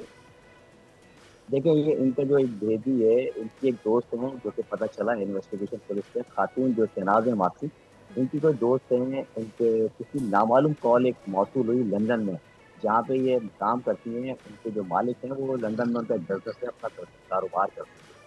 तो वो वहाँ उनको एक नामालूम कॉल हुई, पुलिस ने नंबर नहीं बताया और ना ही नाम बताया कि किसकी कॉल थी। उनको ये बताया गया कि आपके घर जो मासी काम करती है और वो मासी जो है वो इतना कुछ शाहाना खर्च है, तो वो कैसे करती है और आप इतना उसको क्या देते हैं। और मुझे भी, हमारे भी किसी कुछ लोगों को अपने पास मुलाजमत में रखते हैं ताकि वो इतनी शाहाना ज़िंदगी और लग्जरी लाइफ गुजार सके। उस पर जो तफ्तीश हुई, उन्होंने अपनी मिसेस से कराची में रब्ता किया। 16 जून को इसका मुकदमा जो है वो दर्ज हुआ क्लिफ्टन थाने में। बाकायदा इसका ऑडिट किया गया। जो घर में रकम थी, उस रकम की जब ऑडिट में 5 करोड़ की रकम जो है वो कम आई, तो उसके बाद इस सारे वाक़े का मुकदमा क्लिफ्टन थाने में दर्ज हुआ और इन्वेस्टिगेशन टीम में सईद अहमद है, उनको ये केस सौंपा गया। अच्छा खुर्रम, ये सारा सिलसिला शुरू किया, जब मासी को हिरासत में लिया। ये सारी कार्रवाई जो खुर्रम इन्होंने, ये सारी कार्रवाई जो डाली है इन्होंने, पास ये जो सारी कार्रवाई डाली है, ये एक ही बंगले में एक ही मालिक का इन्होंने जेब साफ किया है? ये बिल्कुल, ये एक ही मालिक के पास 15 साल से मुलाजमत कर रही थी, 15 साल से। और जो खातून है जो बिजनेस है, मेरी खबर सच हुई, रकम जो है वो कैश में आती थी।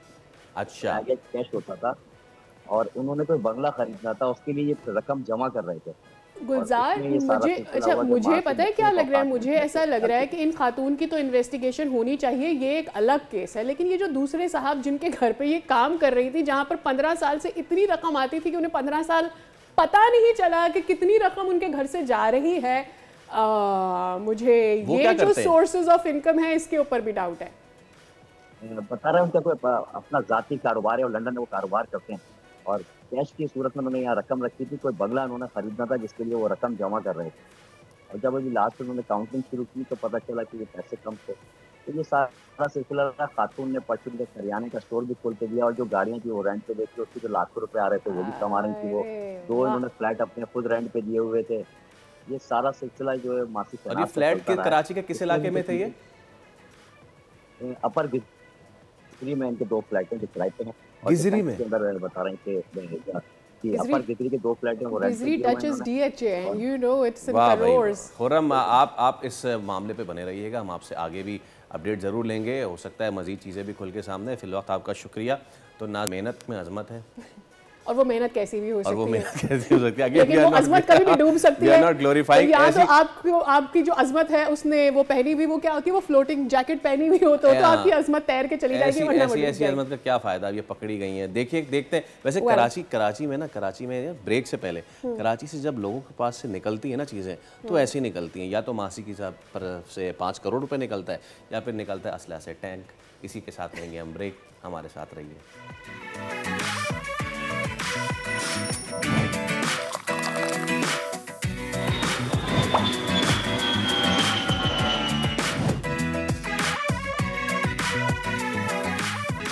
कहते हैं आपको एक बार फिर खुशामदीद। फैसल, इस साल के शुरू में आपको याद होगा कि एक बड़ा ही दिल दहला देने वाला वाकया हुआ था, एक बच्चे को जिंदा जला देने वाला वाकया। एग्जैक्टली मुस्तफा की बात कर रही हूँ मैं। और जो उस केस का एक अलग पहलू है वो तो हम सब जानते ही हैं कि जो भी बिजनेस था, सारी चीज़ें थी, लेकिन वो जहाँ पर बीच में सबसे ज़्यादा अहम और चश्मकुशा, मेरे ख्याल में आई ओपनर हम सब के लिए था कि वो दोनों बच्चों में जिस तरह से बार बार ड्रग्स की बात होती रही और ड्रग्स इनटेक की बात होती रही, ड्रग्स सेलिंग की बात होती रही, और वो दोनों ही यंग थे। I mean one of them was almost तकरीबन वो अपनी टीन्स ख़त्म कर रहे थे और अगले जो थे वो अपनी 20s में अभी शामिल आए ही थे। तो ये केस जो था वो हम सबके लिए बहुत ज़्यादा हैरानकुन यूँ भी था कि हमारी जो यंगर जनरेशन है वो किस तरफ जा रही है, क्या हम उन पर नज़र रख रहे हैं, और क्या जिस फैसिलिटी में वो जाके पढ़ते हैं और इंस्टीट्यूशन में वो मौजूद है, क्या वो वहाँ सेफ हैं। ये सारे सवाल थे जो उस वक्त हमारे ज़हन में आज हम इसलिए बात कर रहे हैं क्योंकि पाकिस्तान समेत दुनिया भर में मुनशियात से तहफ़्फ़ुज़ का आलमी दिन मनाया जा रहा है। So no to drugs and drug abuse. इसके खिलाफ इक़दामात क्या हैं, कितने किए जा रहे हैं, कहाँ पे अभी भी लूप होल्स हैं जिनको पूरा करना बहुत ज़रूरी है। आज हमने 2 मेहमानों को इसमें मदऊ किया है, और एक तो हमारे साथ मौजूद हैं हमारे नफ्सियात और ANF से डॉक्टर नौरीन बेगम साहब। डॉक्टर साहब, thank you so much for coming, it was a pleasure having you. और इसके साथ साथ एक ऐसे शख्स भी मौजूद हैं जो इस लत में थे, लेकिन ये बहुत बड़ी अचीवमेंट है कि आप अगर इस लत में पड़ जाएं और इसको अगर आप अपनी ज़िंदगी से निकाल सकें, it's heroism in itself. Imran Ali हमारे साथ मौजूद हैं। इमरान भाई, अस्सलाम वालेकुम। आपका भी बहुत many congratulations at the same time. ठीक है, अच्छा मैम, आपसे मैं शुरू करना चाहूँगा। हमने जिस केस की शुरू में बात की वो एक बहुत अलार्मिंग केस था। उससे हमें पता चला कि हमारी नौजवान नस्ल में ये चीज़ पेनिट्रेट होती जा रही है in the schools, in the colleges and all. क्या सिचुएशन है अगर हम कराची पाकिस्तान दोनों की अलग अलग बात करें तो कराची में इस पे क्या मामला चल रहे हैं, और उस केस के मंजर आम पे आने के बाद क्या मज़ीद कोई क्रैक डाउन हुआ, कुछ लोग पकड़े गए, क्या कुछ हुआ? थोड़ा सा मेरा ताल्लुक एंटी नारकोटिक्स फोर्स से है जी। मैं एंटी नारकोटिक्स फोर्स के जो हॉस्पिटल्स रन हो रहे हैं उनमें as a senior clinical psychologist में काम कर रही हूँ। थोड़ा सा बैकग्राउंड हम जाने कि एंटी नारकोटिक्स फोर्स के क्या डोमेन्स हैं या किन एरियाज़ पे वो काम कर रहा है। सबसे पहले जो है वो ड्रग सप्लाई रिडक्शन पे काम करता है, जहाँ डीलर्स हो गए हैं या पेडलर्स हो गए हैं या फिर स्मगलर्स हो गए, उनका अगेंस्ट जो है हार्ड ऑपरेशंस करना है, सीजर्स पे काम करना है, जो नशे का पकड़ दकड़ होता है वगैरह। दूसरा जो है वो इंटरनेशनल कोऑपरेशन है, जिसका मतलब ये है कि ये जो लॉ इन्फोर्समेंट एजेंसी है ये internationally around the globe different जो अराउंड द वर्ल्ड जो कंट्रीज़ हैं उनके साथ उनकी कोलैबोरेशन होती है, exchange of communication, exchange of. तो फिर हम इसको कराची में किस तरह से कर्व करें? जी मैं उसी तरफ आ रही हूँ। हमारा जो थर्ड डोमेन है वो ड्रग डिमांड रिडक्शन है। जिसमें जो है एक डोमेन ड्रग प्रिवेंशन का है और दूसरा डोमेन जो है ड्रग ट्रीटमेंट एंड रिहैबिलिटेशन का है। तो जो बात आप कर रहे हैं वो दोनों जो है ड्रग डिमांड रिडक्शन के अंडर आ रहे हैं, जिस पर मैं बात करूँगी कि there are lots of reasons, बहुत सारे रीजंस हैं। अगर हम इन टीन और यूथ को लेके चलें तो रीजंस में सबसे पहले जो रीज़न है, क्योंकि वो एज जो ब्रैकेट है वो ऐसा एक एज ब्रैकेट है जहाँ बच्चा या वो एडोलेसेंट या फिर वो जो इंडिविजुअल गुजर रहा है उस डेवलपमेंटल स्टेज से, उसमें जो है वो क्रिएटिविटी की तरफ जा रहा होता है, क्यूरियोसिटी होती है, जिसको हमारी साइकोलॉजी में या साइंटिफिकली इंडिपेंडेंस भी चाहिए होता है आपको, फ्रीडम। जी, उसमें सेंसेशन सीकिंग बिहेवियर्स कहते हैं, हाई रिस्क टेकिंग बिहेवियर्स की तरफ वो चले जाते हैं। तो वो थ्रिल चाह रहे होते हैं क्योंकि वो डेवलपमेंटल स्टेज ही ऐसी होती है। तो वो जो एक्सपेरिमेंट करना और वो थ्रिल और वो हाई रिस्क बिहेवियर्स में और वो सेंसेशन सीकिंग में फिर ड्रग्स की तरफ भी चले जाते हैं, जो कि एक हाई रिस्क बिहेवियर में उसको कंसिडर किया जाता है। तो these are the psychological reasons behind that. Right. अच्छा, आपसे मुझे ये पूछना है सबसे पहले कि कितने छोटे थे आप, कब आप इस तरफ आ गए नशे में, और क्या जो बात अभी मैम भी कर रही हैं कि क्यूरोसिटी होती है कि आपका भी इसी तरह से शुरू हुआ था, किस तरह से आप ड्रग्स की तरफ आए थे? मैं 15-16 साल की उम्र में स्टार्ट किया था। आज मुझे 27 साल हो गए थे तो मैंने नशा करा। पहले मैंने चरस पी, फिर मैंने तरियाक पीना शुरू किया। तरियाक बीच में बंद हो गया तो बोलते यार हीरोइन तो बड़ा गंदा नशा है, तो मैं क्रिस्टल पे आ गया था। अब मेरे को बाद में पता चला कि क्रिस्टल तो हीरोइन से भी ज़्यादा गंदा नशा है। बस इस तरह से चलता है कि मेरी बेटी मीडिया साइंस कर रही, मेरे बेटी कॉलेज के अंदर, मेरा बेटा मैट्रिक के अंदर है। ठीक ठीक, अच्छा खासा खानदान है। अच्छा, तो शादी जब हो गई थी आपकी, उसके बाद भी कंटिन्यू कर रहे थे? हाँ, कंटिन्यू मैं कर रहे थे।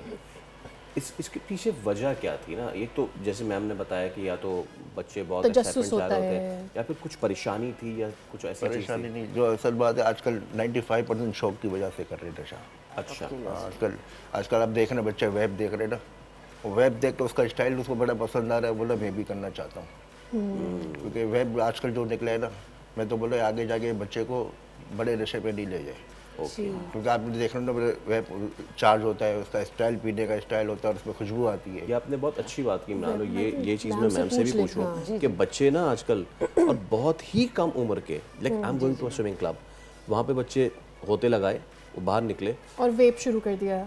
मुझे समझ नहीं आ रहा कि वेयर इज जनरेशन, और समझते हैं कि जी ये सेफ है। अनफॉर्चुनेटली ये एक मिथ जोड़ी गई है कि वेप जो है टोबैको, जो कैजुअल निकोटीन वगैरह हम यूज़ कर रहे हैं, उससे सेफर है। पर ये पता होना चाहिए कि एक वेप जो वो ले रहे होते हैं, वो जो एक वेप खत्म, एक पफ होता है, एक जो खत्म कर रहे होते हैं, एक फिलर, वो फ्लेवर वगैरह, फिलर एक डिवाइस है जिसके थ्रू वो ई सिगरेट्स को या ये वेप कर रहे होते हैं। तो वो 20 सिगरेट्स के बराबर कहा जाता है कि जो टोबैको है। बच्चों को ये लग रहा है कि ये जो है कोई इससे प्रॉब्लम नहीं होगी, ये तो उतने हेजेरियस इफेक्ट्स इसके नहीं है। और मज़े की बात है कि पेरेंट्स की तरफ से ये एक रिस्पॉन्स आ रहा होता है, या जो भी उनके एल्डर्स हैं उनकी तरफ से ये एक रिस्पॉन्स आ रहा होता है कि चलें आप सिगरेट मत पिए, ये सिगरेट पिए।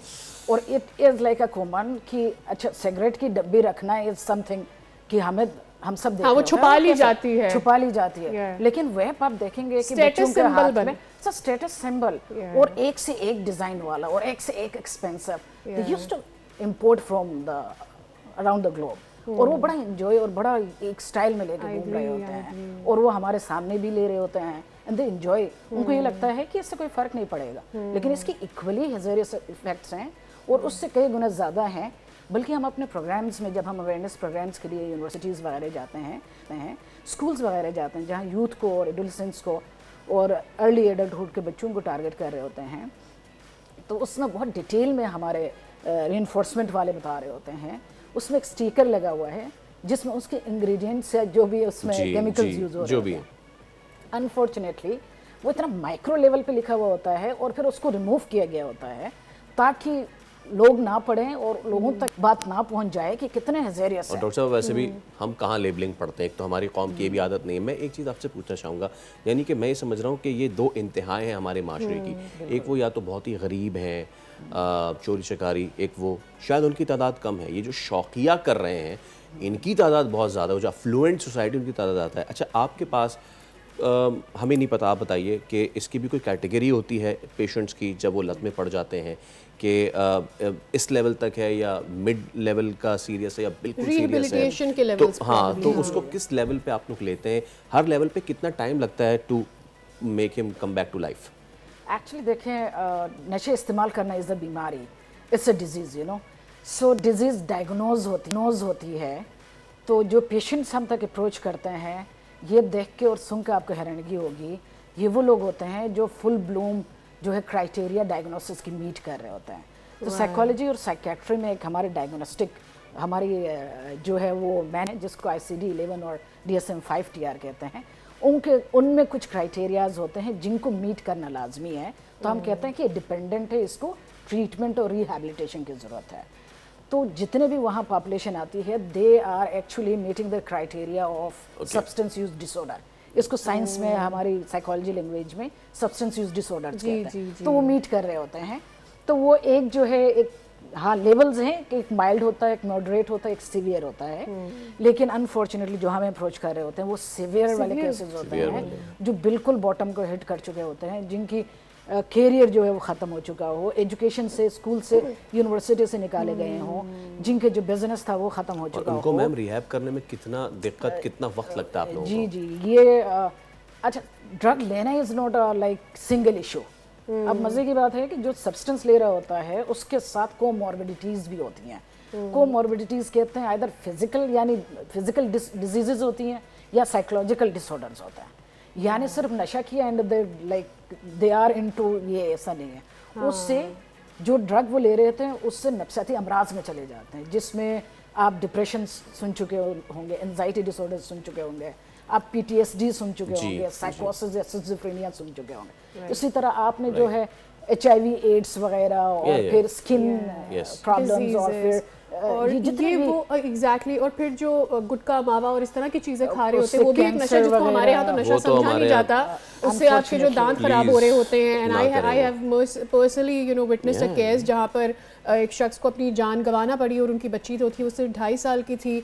सो ऐसा भी होता है। But I want to know कि एक तो ये कि हमने ये तो जान लिया, लेकिन जिस तरह से मैम कह रही है कि आपके दिमाग पर भी उसका असर होता है, तो आपके भी साइकोलॉजिकल इफेक्ट उसका नज़र आना होना शुरू हुआ, फिर आपकी फैमिली को भी ऑब्वियसली इसका नुकसान हुआ होगा। ऐसा लग रहा है कि ये पागल हो गया। शुरू में स्टार्ट जब छोड़ते हैं ना, ऐसा लगता है कि बंदा पागल हो गया, ठीक है ना, अजीब हरकतें वगैरह करते हैं, फिर आस्ते आस्ते ये सेट हो जाते हैं। मैडम, ये नशा छोड़ना आसान है, छोड़े रखना मुश्किल है। सही, लेकिन मुझे एक्चुअली ये पूछना है कि जब आप नशे ले रहे थे, किसी भी किस्म की जो ड्रग्स आप यूज़ कर रहे थे, उस वक्त भी तो आपको महसूस होता होगा ना कि आप 100% एक्टिव नहीं है, तो वो आपकी फीलिंग क्या होती है? महसूस कब होता है? जब नशा नहीं किया तो कुछ महसूस ही नहीं होते। जब नशा कर लिया फिर आदमी को एहसास होता है मैं क्या कर रहा हूँ। अच्छा, उससे पहले कुछ महसूस नहीं हो रहा। इमरान साहब, ये बताइए कि अब आपकी साहबजादी भी हैं जी, आपने ये चीज़ ख़त्म की है और वो आपकी बच्ची अब आपके लिए क्या जज्बात रखती है? सर, वो तो बड़ी प्राउड करती मेरे पे, बाकी मिसालें देती मेरे वालिद की तरह। बोला मेरा वालिद बड़ा अच्छा है, बोला मुझे एजुकेशन भी करी, मगर नशा कर रहा था, मगर हमारे पे तवज्जो ज़रूर दी है। लेना छोड़ा, मेरी बेटी ज़ेबिस में पढ़ती थी। आपको पता है 2 तलवार और ज़ेबिस में कितना फ़र्क है? जी। मेरी ऐसी हालत होती थी कि मैं इसको 2 तलवार पे छोड़ता था, क्योंकि मैं सामने जाते बोले नए जितने कपड़े पहने, चेहरा खुली किताब होती है, चेहरे से आपको भी वो एम्बैरेसमेंट होती थी। मुझे ये जानना है कि कब आपको ये फील हुआ कि अब आपने रिहेबिलिटेशन सेंटर का रुख करना है? अब मैंने देखा बेटियां शादी के लायक हो गई और मेरे को गवारा नहीं करेगा कि मेरा दामाद मेरी बेटी को बोले तेरा बाप तो नशाई है। अब मैं ये बात को मैं लेके बैठा हूँ, आज तक नशा नहीं छोड़ दिया मैंने। 1 साल मैंने इलाज किया, मगर बगैर मेडिसिन के मैंने इलाज छोड़ा। अच्छा, बच्चियों का तो इफेक्ट आया था। आपकी जो फैमिली डायरेक्ट यानी आपकी बीवी, उन्होंने इस सारे मामले में मतलब ये नहीं कि हम आपको कोई तकलीफ़ पहुंचाने की कोशिश कर रहे हैं, लेकिन आपके थ्रू हम लोगों को पैगाम देने की कोशिश कर रहे हैं कि उन्होंने इससे कितना ज़्यादा सफ़र किया, और फिर जब आप और जब आप इस रास्ते पर आए तो कितना सपोर्ट किया आपको? हाँ, ये भी मैं आज जो बैठा हूँ ना, मेरी बीवी बच्चों की वजह से बैठा हूँ। फैमिली का सपोर्ट है तो आप नशा छोड़ सकते हो, फैमिली का सपोर्ट नहीं है तो आप नशा नहीं छोड़ सकते। अब वो से यार बेगम चली गई है और बंदा टेंशन नहीं होता यार, अब मैं नशा छोड़ूं तो किसके लिए छोड़ूं। अब घर वाले साथ होते हैं ना तो बोले यार चलो यार, लोग तो साथ तो दे रहे मेरे को। पर आज मेरी शादी को तकरीबन 25 साल हो चुके हैं, मगर बेगम ने मेरा अभी तक साथ दिया हुआ है। बड़ी बात है, बहुत अच्छी बात है। और एक बार फिर शुक्रिया कि आपने इस लत से बाहर निकले, लोगों के लिए मिसाल बने। आखिर में ma'am Sadia phone to take away the question. Exactly, मुझे ये पूछना है आपसे कि एक मैसेज जो आप नौजवान नस्ल को, ख़ास तौर पर उनके केयर टेकर्स को, चाहे उनके वालिदैन हो, क्या आप कहना चाहती हैं, और बच्चों को क्या कहना चाहती हैं, क्योंकि ये जो स्टेटस सिंबल है इससे कैसे निकलना है? एक्चुअली जो ANF के हॉस्पिटल्स हैं वो तकरीबन 5 हॉस्पिटल्स यहाँ सिर्फ सिंध में चल रहे हैं। 470 बेडेड हॉस्पिटल चल रहा है। और आप ये सुन के भी हैरान हो जाएंगे कि 9 इयर्स 8 इयर्स के बच्चे भी हमारे हॉस्पिटल में एडमिट होते हैं।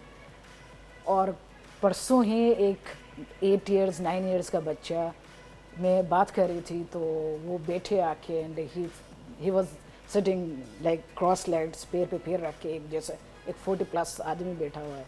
और फिर निकलते हुए ही वाज बलोची, सो उनके हाँ हैंडशेक का एक कल्चर है, तो वो हैंडशेक कर रहे थे, तो this was by hand and वो दोनों हाथों में करके। वो बच्चा नशा कर रहा था? जी वो, और एक नशा नहीं, आइस, 8 साल का बच्चा जी, मेडिसिन और फिर चर्स।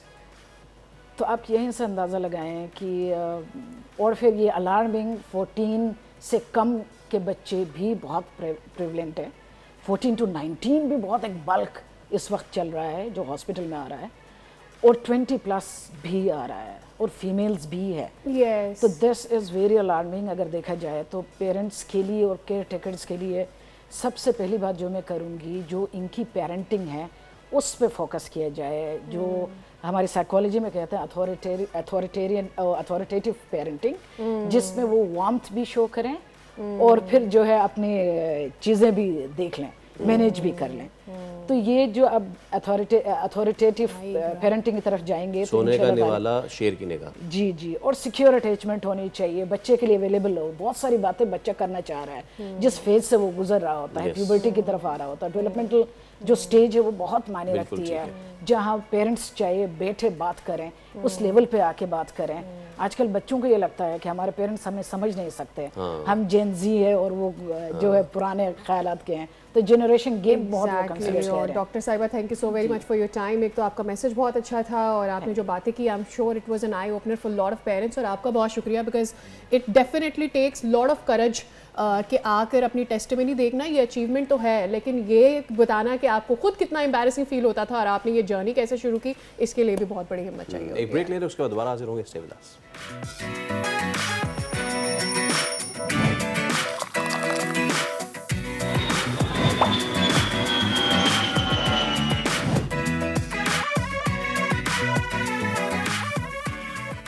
एक बार फिर आपको कहेंगे खुशामदीद। आखिरी बार जब सादिया चीनी खरीदने गई थी तो उनको बहुत महंगी मिली थी और वो महंगी अभी भी मिल रही है।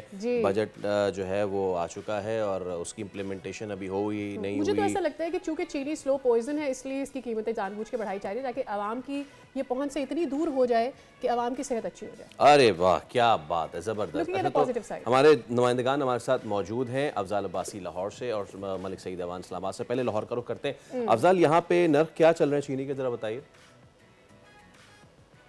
ये बिल्कुल दिगर शहरों की तरह लाहौर में भी जो है वो चीनी की कीमतें जो हैं वो आसमान से बातें कर रही हैं, और बाज़ जगहों पे जो है वो लाहौर में चीनी नायाब भी हो गई है, क्योंकि जो परचून के दुकानदार हैं उनका ये कहना है कि सरकारी नेट पर जो है वो चीनी हम फ़रोख्त नहीं कर सकते, क्योंकि चीनी जो मार्केट में है वो महंगे दामों मिल रही है। और इस वक्त जो ओपन मार्केट में चीनी की कीमत है वो 180 से 190 रुपये फ़ी किलो के हिसाब से फ़रोख्त की जा रही है। इस वक्त हमारे साथ एक शहरी भी मौजूद है, उनसे जानते हैं। बताइएगा सर, आप भी चीनी लेने आए हैं, तो चीनी क्यों नायाब हुई है, क्यों नहीं मिल रही जो सरकारी नेट? चीनी भाईजान गवर्नमेंट यही कहती है जी 164 रुपये हर शॉप से मिल रही है, लेकिन हम यहाँ आते तो हमें 190-180 रुपये से कम नहीं मिल रही। जिस शॉप्स पे भी जा रहे हैं 190 रुपये मिल रही। वो कहते हैं जी गवर्नमेंट हमें दे, हम बेचने के लिए तैयार है। अब हम क्या करें बताएं, ये हर तरफ यही रोला चला हुआ है जी। वो कहते हैं हमें गवर्नमेंट प्रोवाइड करे, हम देने के लिए तैयार हैं। अब बताएं क्या करें, हर तरफ महंगाई है। हमारे साथ शहरी मौजूद हैं, उनका कहना है कि वो ऑल राइट। लाहौर से तो अब अपने अपडेट किया, इस्लामाबाद का रुख कर लेते हैं। मलिक सईद अवान, यहाँ पे क्या सिचुएशन है भाई? जी बिल्कुल, अगर हम चीनी की बात करें वफाकी हुकूमत हो या दिल्ली इंतजामिया, वफाकी दारुल हुकूमत इस्लामाबाद में चीनी की कीमत जो है वो कंट्रोल से बाहर हो चुकी है। इस टाइम अगर हम यहीं से भी पता करें तो चीनी की कीमत 190 रुपये से 200 रुपये किलो में फ़रोख्त हो रही है। इंतजामिया मुकम्मल तौर पर नाकाम हो चुकी है। हमारे साथ सारफ मौजूद है, इनसे जानते हैं कि वो क्या कहेंगे। सर, ये जो चीनी की कीमतें हैं इसके हवाले से आप क्या कहेंगे? देखें जी, इन्होंने रेट मुकर्रर किया था 120 रुपये, अब एक तकरीबन 200 के करीब पहुंच गई है।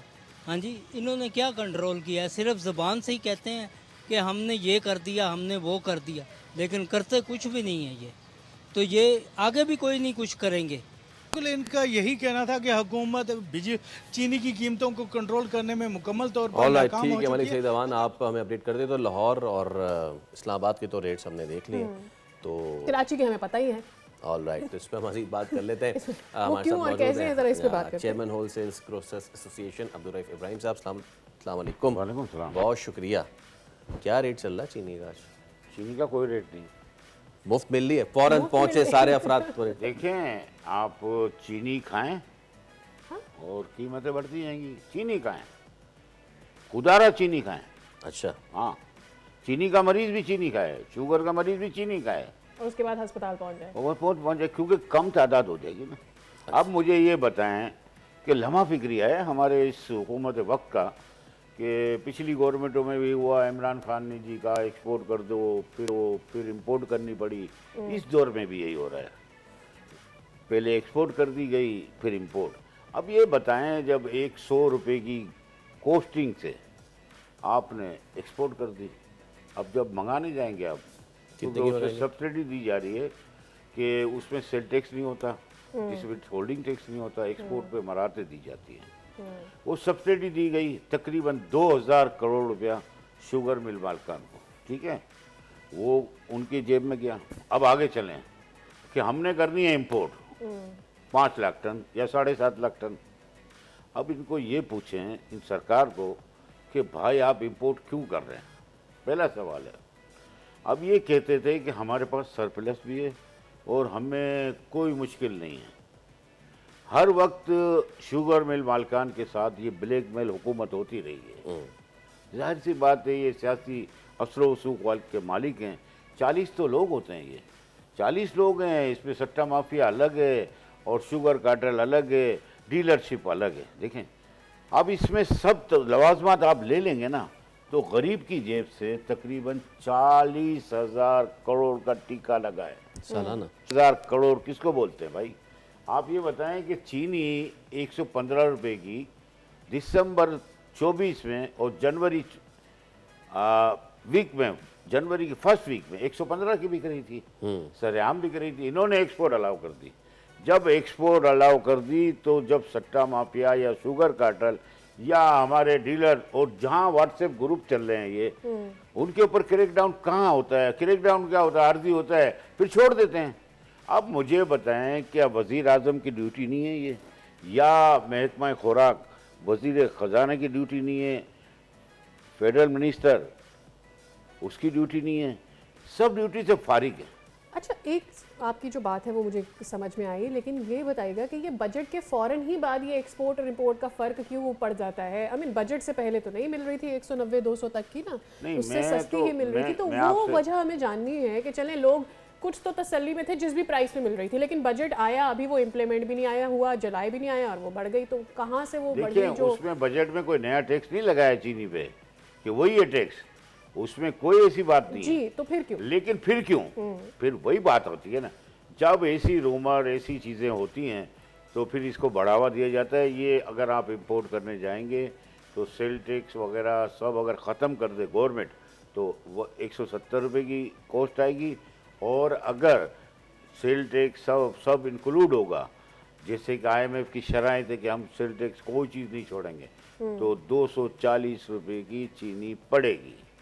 और ये जो अनाउंसमेंट करते जा रहे यानी इस हैं पर ये फिर बढ़ावा दे रहे हैं। इस पे तो खुद से नहीं कोई मुनाफा कह लें, मतलब नॉट द रिटेलर, और ये नीचे कुछ नहीं हो रहा है, ऊपर बस वहाँ आप देखें। अब अगर देखेंगी कि शुगर मिल में गन्ना क्रश होता है, क्रशिंग होती है, इसके बाद ये होलसेल में जाता है, डीलरों को दिया जाता है। पहले कदगन लगाई गई थी, ट्रैक एंड ट्रैकिंग सिस्टम होगा जिसपे सेल टैक्स भी वसूल होना चाहिए। अब आप ये बताएं कि ये जब शुगर मिल से जब शुगर वाले लेते हैं डीलर, वो भी ज़ख़ीरा करते हैं, और आगे जाएं तो आप रिटेल पे जाएंगी तो 20 रुपये का और फ़र्क आएगा। ऐसे ये लम्हात चलते जा रहे हैं, लेकिन गरीब के लिए कोई सोच नहीं है। मैं वज़ीर आज़म से भी अपील करूंगा कि अगर फिल फॉर इसका नोटिस नहीं लिया गया तो चीनी नॉर्मली अगर इंपोर्ट करें कि ना करें 210 से प्लस हो जाएगी। हमारे रमज़ान में एक बड़ा महीना होता है, उसमें आपने देखा कि कितना उधम मचा। जी हाँ। और चीनी 40 रुपये किलो बढ़ गई।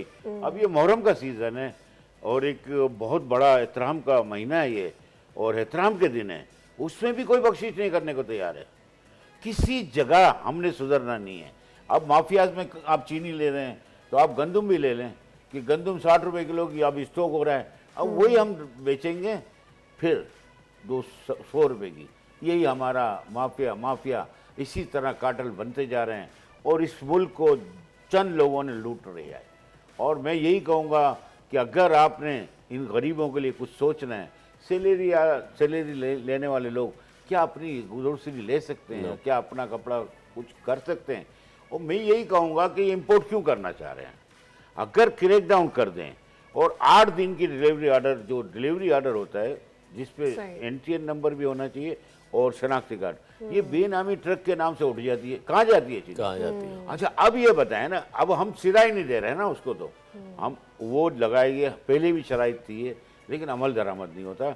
अगर अभी भी वक्त है, 6 महीने हैं बाकी हैं, अभी 6 महीने हमारे को बाकी हैं। जी। अगर आज ये एक्शन करना चाहें और आज क्रैक डाउन करें, चाहे कितना भी बड़ा आदमी हो, उसको ठीक ठाक सजा हो और ये मामला ठीक हो सकता है। भाई जमानत नहीं हो, जमानत ना हो। सही, बिल्कुल ठीक है। जब आप 8 दिन में ये चीनी बरामद खुद होगी।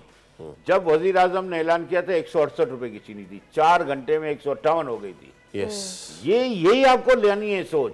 वजीर आजम पाकिस्तान ये देखें, और फील्ड मार्शल हमारे जो जनरल आसिम मुनीर को मैं खराज तहसीन पेश करता हूँ कि जंग में पाकिस्तान की जिस तरह उन्होंने हिफाजत की, मैं उनको सलूट पेश करता हूँ। और आज भी ज़रूरत है फील्ड मार्शल को कि आएँ, इस गरीब आवाम के लिए भी सोचें। चलें, ठीक है, बहुत शुक्रिया। अब्दुल रऊफ इब्राहिम साहब हमारे साथ मौजूद थे और आपने देखा कि किस तरीके से इस वक्त चीनी के साथ जो चीज़ हो रही है। तो आपसे रहेंगे अब इजाज़त, कल मिलेंगे, अपना रखिए ख्याल, अल्लाह हाफ़िज़।